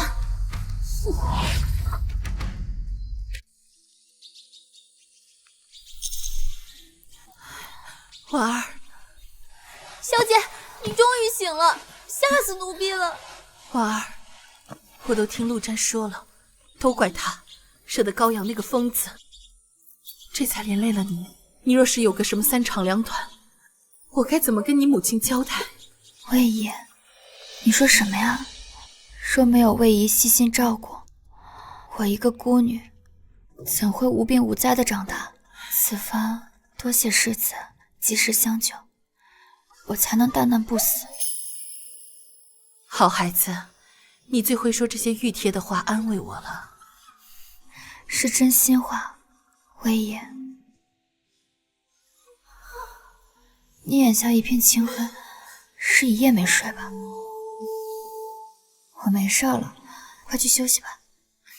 好，那我……夫人，不好了！齐王抬来了许多礼物，说要……夫人，本王瞧上了贵府的织婉姑娘，想纳个妾，今日特来下聘。婉儿，你莫怕，有魏姨在呢，你安心歇着，带我出去会会她。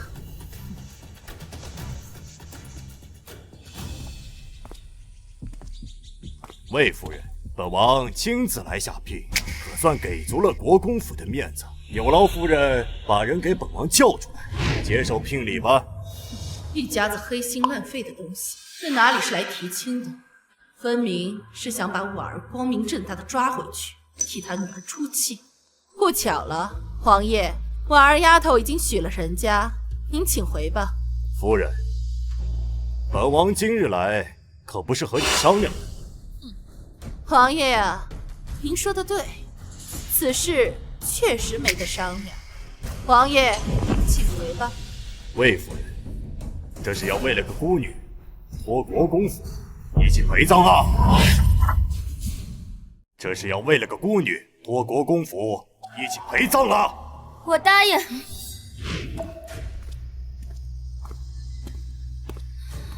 齐王殿下，请你不要为难国公府。我答应你。你胡说什么？我不同意，赶紧回屋去。织婉，好名字，本王甚是喜欢。魏夫人，织婉姑娘可比你识时务多了。我呸！你摆明是拿国公府来威胁他，他怕你，我可不怕。皇爷，还是抬着你的聘礼，赶紧滚吧！织婉姑娘，好生打扮，明日本王来抬你进府。哈哈哈哈！回府。我不是说了吗？有我在，不用怕。魏爷，对不起。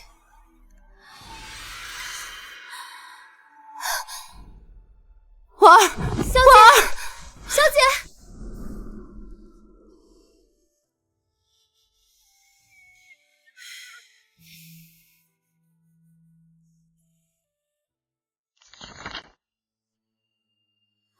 大人，案件上有剧毒，那个女人还在昏迷中，不知道能不能醒来。我原以为前来刺杀的死士是凶手派来的，如今看来，这背后隐藏的秘密还真是非同一般。去吧。是。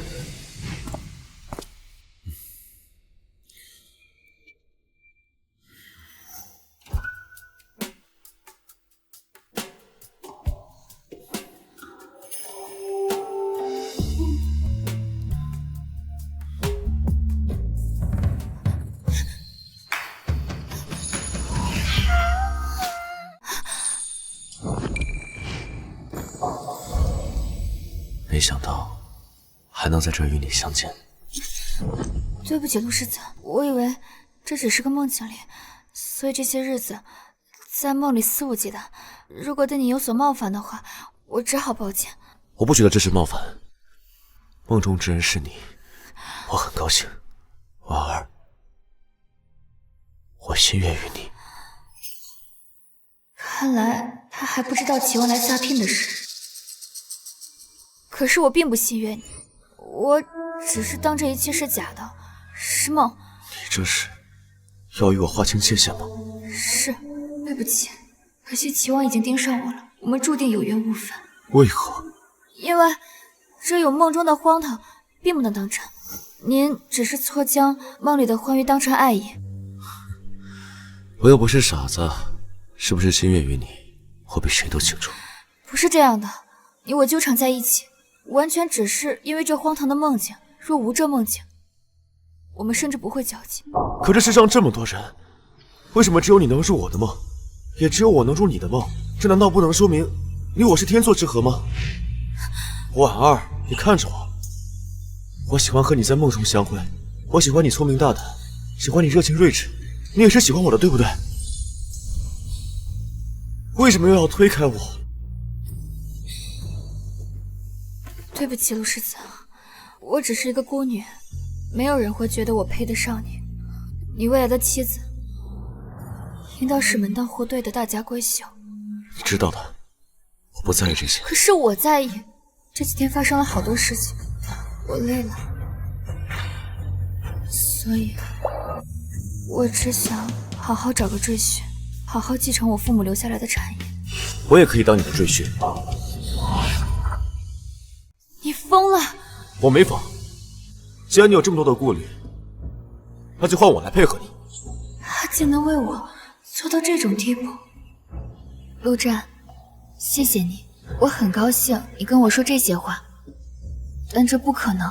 你是堂堂大理寺卿，是圣上面前的红人，是国公府唯一的继承人，你有大好的前途，怎会为了一个孤女入赘？在我这里，没有不可能。什么大好前程，对我来说都不重要。只要你点头，我会为你扫清一切顾虑。这样的脸，说着这样的话，叫人如何不心动？可是我不能自私的连累整个国公府。婉儿，你到底在顾虑些什么呀？对不起，陆战，魏姨一直把我当做亲女儿一样看待，她对我的大恩，我不能自私的与你在一起，而伤魏姨的心。怎么会？你知道的，母亲最喜欢你，时常为你的终身大事操碎了心。她老是担心你所嫁非人，说她知道你我可以在一起，一定会为我们开心的。明日醒来，我们就去禀明母亲，好不好？不好。你知道吗？我为什么想招赘？因为我发现我自己其实就是上等纵欲之人。我招一个无依无靠的赘婿，若是以后我无论是养聘的，还是包小官，他都不敢质问。够了，你不必要贬低自己。我答应你便是。最近发生的事，确实让他身心俱疲，我不能逼他太紧，再给他些时间了。也不知这梦里，待我招赘完之后会不会消失？若不消失的话，我们还会在梦里会面。你以为你这么说，我就会对你心生厌恶吗？不会的，之婉，你不知道我对你的执着。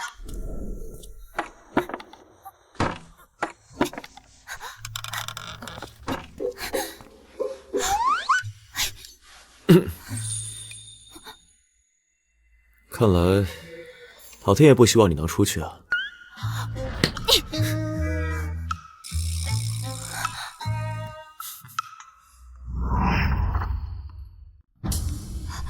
习惯真是害死人，在梦里捶他捶得太顺手了。对不起啊。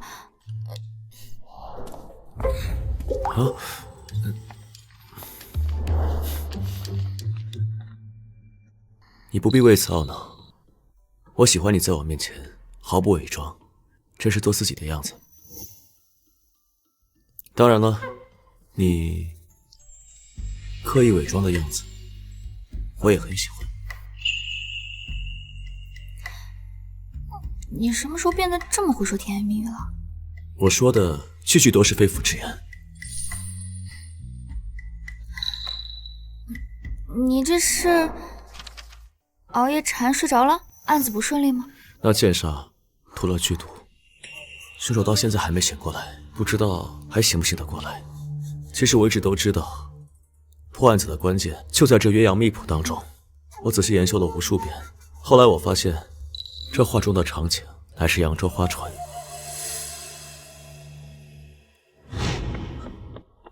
大人，怎么样？您的猜测是对的，4名死者10年前都曾去过扬州。答案果然在扬州。备马去扬州。于是我们马不停蹄赶往扬州，查看更多线索。岂料，我们早上出城，晚上便遭遇了刺杀。当时你在梦里向我求救，关键时刻我醒了过来，那是因为我遭遇了一场刺杀。刺杀？那你有没有受伤呢？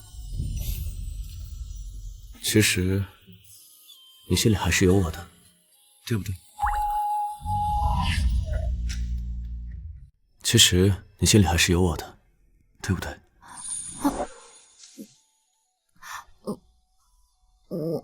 我当然在意你，你这么优秀，文武双全，身份贵重，是京城所有贵女的理想夫婿，我当然也会倾慕于你。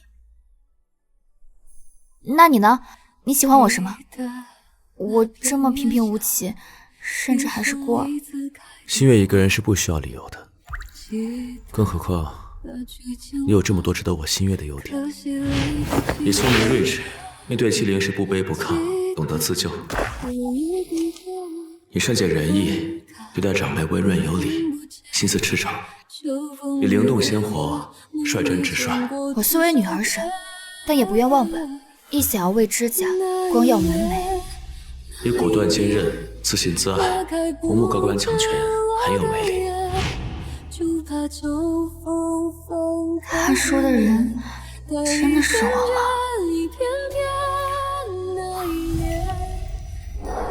之婉，你这么好，而我这么不解风情，又不懂得幽默风趣，年纪还虚长了你几岁，我还担心自己配不上你呢。婉儿，你就不能再给我一次机会？婉儿，你就不能再给我一次机会？幸福离我只有一步之遥，可我却无法触碰。老天，你若有眼，就该降下天雷，劈死齐王和高阳这两个恶人。他没有拒绝，就已经是在让步，给我机会。你犹豫是对的，毕竟我现在连自己的安全都没有办法保证，说不定哪天就死了，我还有什么资格要求你给我一个承诺？什么叫哪天就死了？什么意思啊？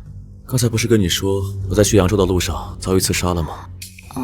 刺杀者皆是死士，能够豢养得起这么多子嗣的，定是王公贵族。此次在青楼又当着大理寺卿的面当众行凶，可见这些人是多么的凶残。如果我继续查下去，定会和他们碰面。王公贵族？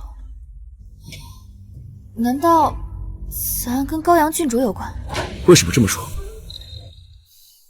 其实我之前一直在想，高阳郡主与鸳鸯秘谱中女子有7、8分相似，但若这案子与10年前的旧事有关，那高阳郡主今年才16，年龄根本就对不上。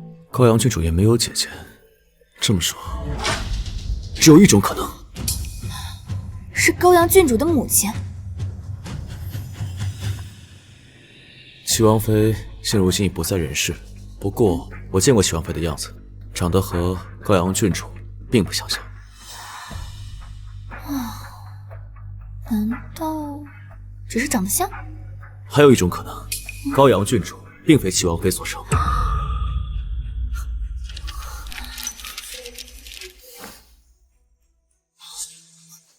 我知道了。大人，大人，大人，大人，大人，不好了！牢房里来了好几波刺客。一群废物！杀陆战没杀掉，灭口那女人也失败了，要你们有何用？统统拖下去砍了！饶命啊！饶命啊！主子饶命！主子饶命！饶命！那女人所中之剑淬了剧毒，以防万一，属下已派众多死士前往大理寺牢房刺杀，她活不下来了。最好如此。哎！别告王爷，大理寺传出消息，那女人死了。哈哈哈哈！死得好，区区蝼蚁也敢与我作对，不自量力。接下来该去解决最后一条漏网之鱼了。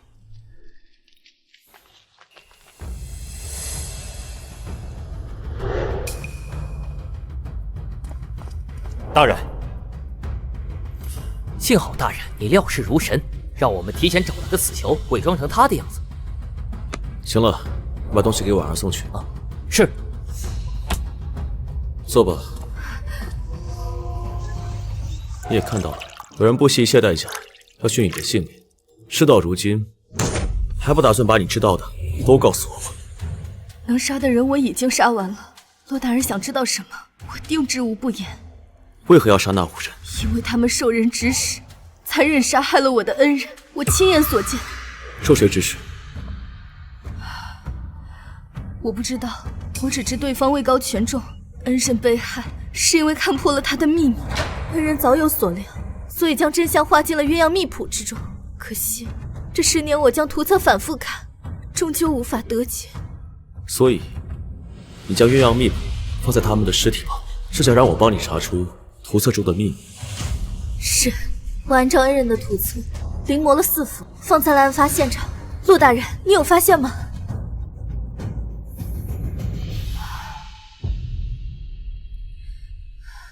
连破案无数的你都无法看透，看来我无法向恩人一家报仇了。我虽还没有查出鸳鸯秘谱中的秘密，但这幕后主使人的身份，我心中早已有了猜测。是谁？是齐王。什么？啊，我说这幅图中的男子是年轻时候的齐王。可这人只有半张侧脸，这是如何认出的？其实细观眉眼是能认出来的，作画人如此画，应当是怕有人能轻易的认出，又怕人认不出，所以他在此人的衣角处写了一个潦草又极小的旗子。还真是，芷婉姑娘真是好眼力，我们看了那么久，怎么就什么都看不出呢？你们自然看不懂，你们之前看的并非原本，应该是凶手临摹的，凶手没能认出这个旗子，所以把它当做衣服的褶皱去处理，你们自然看不出。这是如何看出的？这画风和笔触都能看得出来，真本老到精准，尤其是抓细节和神韵上，这个临摹图明显功底不够，用色也更暗沉。这片竹林也奇怪，笔触有粗有细，用了2种不同的墨，如此刻意，难道是想隐藏什么？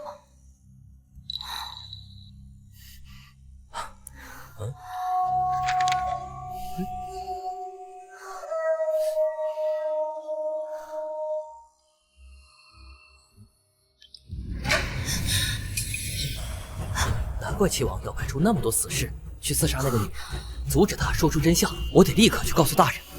好。大人，芷婉姑娘发现了鸳鸯谱中藏着的秘密。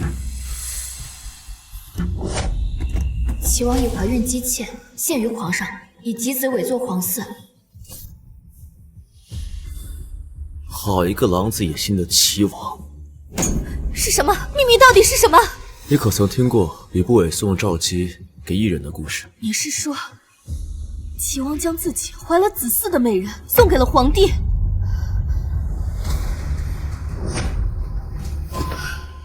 原来这就是恩人被害的真相。这秘密终究由芷婉看破，恩人九泉之下，应该也会欣慰了吧？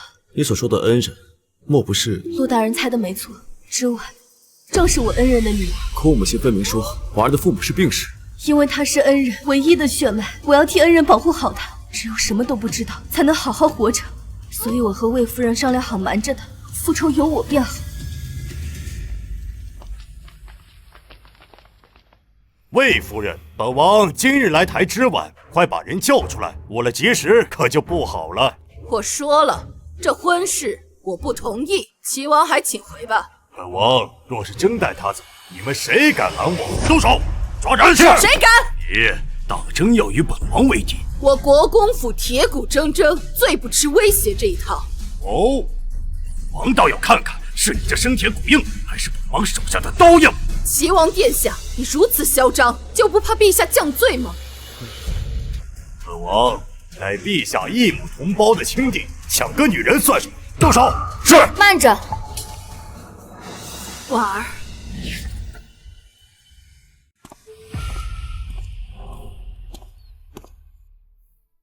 齐王殿下，我知道你为何找我。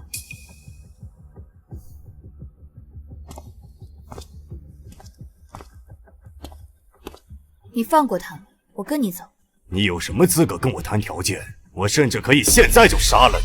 齐王觉得我没有做准备就会出来送死吗？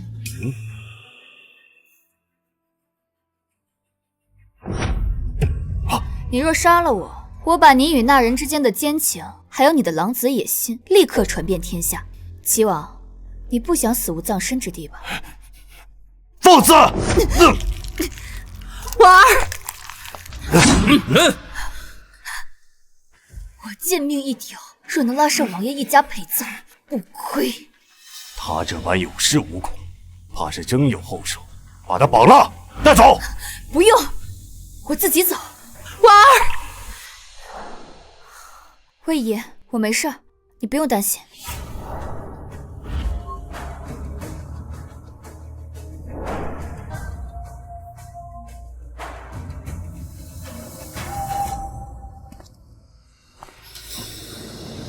陆战，抓起来！放开他！陆大人好大的官威啊！一个小小的大理寺卿也敢拦我？我一个小小的大理寺卿，虽官职不大，但你齐王的秘密我全都知道了。本王能有什么秘密？进来。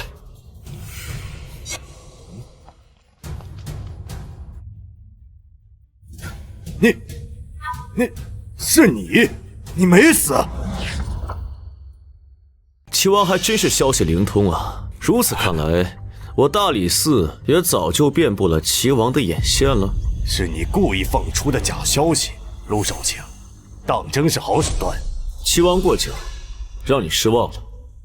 此人不仅没死，还全都招了。10年前，此人的恩人被那5人残忍杀害，而指使者正是你齐王殿下。一派胡言！是不是一派胡言？齐王心里比谁都清楚。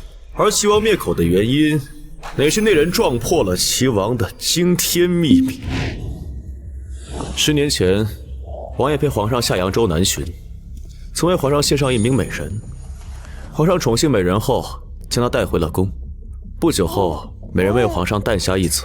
皇上子嗣单薄，这么多年，膝下只有一个皇子。10年过去，当年的美人已成为了皇上的淑妃，她诞下的皇子也深得皇上宠爱。皇上有意将她立为储君，可惜皇上不知道，这位美人早年不仅是王爷的宠妾，还帮王爷诞下过一女。跟皇上回宫之时，其腹中早就怀上了王爷的种。凶手的恩人撞破了这个大秘密，知道自己命不久矣，所以将这些内容都画到了鸳鸯秘谱之中。果然没过多久，这人便惨遭灭门。陆大人知道了那么多，看来本王只能送你们一起上路了。届时本王就说你抓捕鬼面人，遭报复灭门。本王路过鸡胸，而他拒不被杀。好一个只手遮天！齐王如此放肆，就不怕皇上知道吗？哈哈哈哈哈！皇上高坐在龙椅之上，就是个聋子瞎子。今日之事，只要我想，你所说之事一个字都传不到皇上耳中。哼，哦，是吗？朕就听到了。啊！皇上！齐王，你好大的胆子！怎么会这样？皇上怎么会来？齐王一定好奇，皇上为何会在这里吧？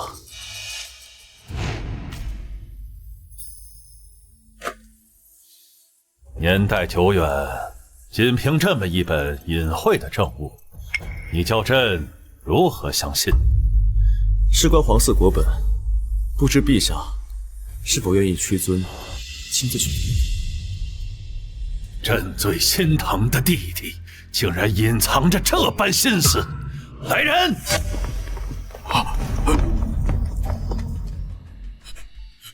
齐王突发恶疾，暴毙，其女高阳郡主伤心过度，不治身亡。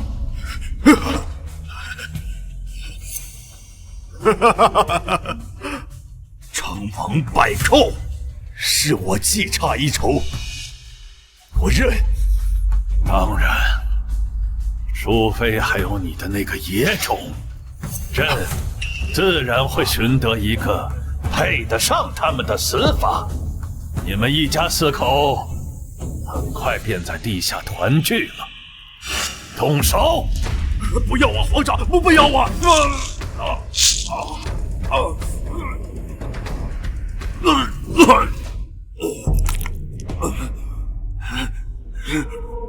没想到我中年大宴，却被麻雀啄了眼，就差一点儿，我儿子就能当上皇帝了。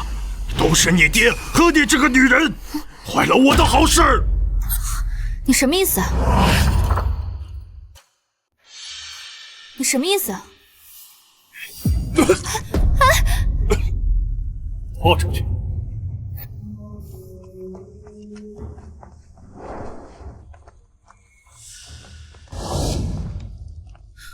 婉儿，没事了，没事了，刚刚真的吓死我了。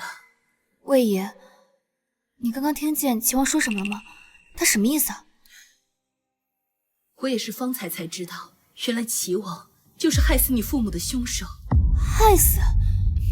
你不是跟我说我的父母是病逝的吗？对不起，婉儿，是我骗了你。你的母亲叫知青，你的父亲叫万奇峰。当年他们突然把你送来，让我保住你的性命，为你改名换姓。随后又传来他们葬身火海的事，我便知道是遭了大人物的毒手。我已经什么都不知道。我当即随信中所言，将你改为母姓，用你爹的姓氏万为名，取名知婉。骗你说他们是病逝，也是你爹娘的意思。小姐，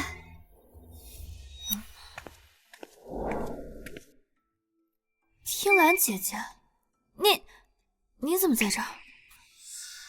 我记得你，当年就是你送婉儿来的。我本打算留你在国公府，不曾想你竟突然消失了。想不到这么多年，你竟一直在暗中调查知青夫妇被害的案子。当年我差点饿死，多亏老爷和夫人救下了我，让我贴身照顾小姐。老爷和夫人对我恩重如山，为他们报仇是我该做的。你这些年一定过得很苦吧？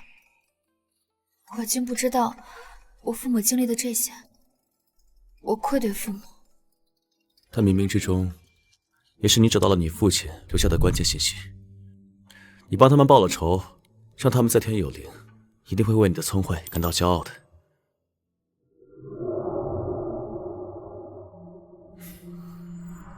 我答应你，你并非孤女，无论是你早逝的父母，还是我母亲，或是庭兰，大家都把你保护得很好。还有我。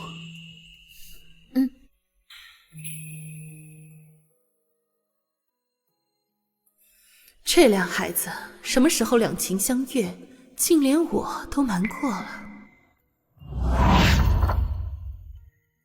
众爱卿识破齐王阴谋有功，说想要什么奖赏，朕都允你。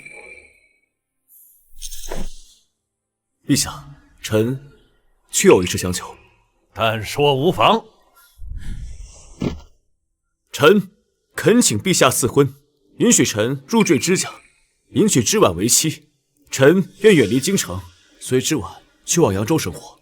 他竟向皇上请旨入赘。你堂堂国公府世子，竟甘愿入赘？陛下明鉴，于臣而言，此生唯知婉一人。他要招赘，那臣便入赘，仅此而已。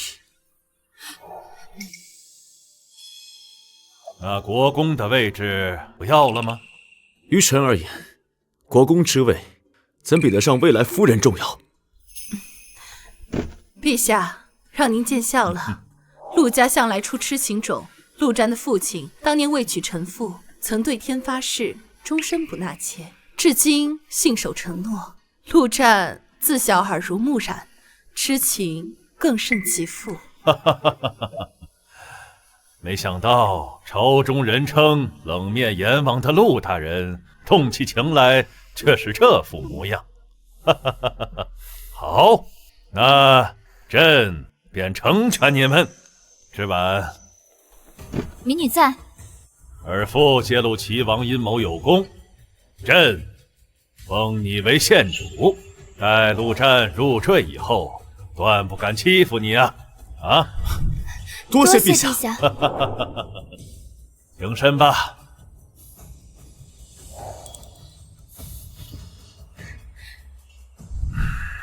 朕有些疲惫了，先回宫休息。恭送陛下。战儿，你身为国公府唯一的继承人，怎能入赘？你欲将国公府置于何地呀？祖母，你有所不知，纵然陛下是明君，可这么大的皇家丑闻，他也不想闹得人尽皆知，更不想与我日日朝堂相见。若此时我提出远离京城，去往扬州生活，于国公府而言，乃是最好的退路。原来如此，还是战儿思虑周全，那便如你所愿吧。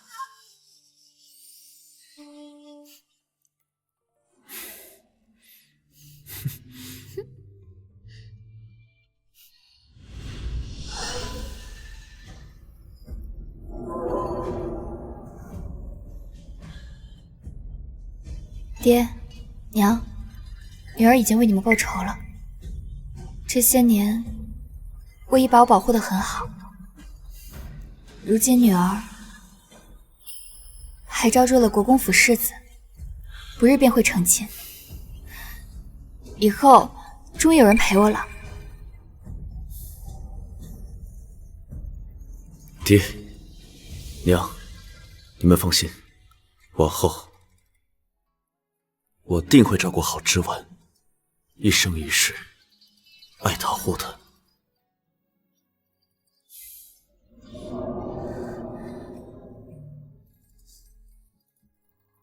绝不辜负。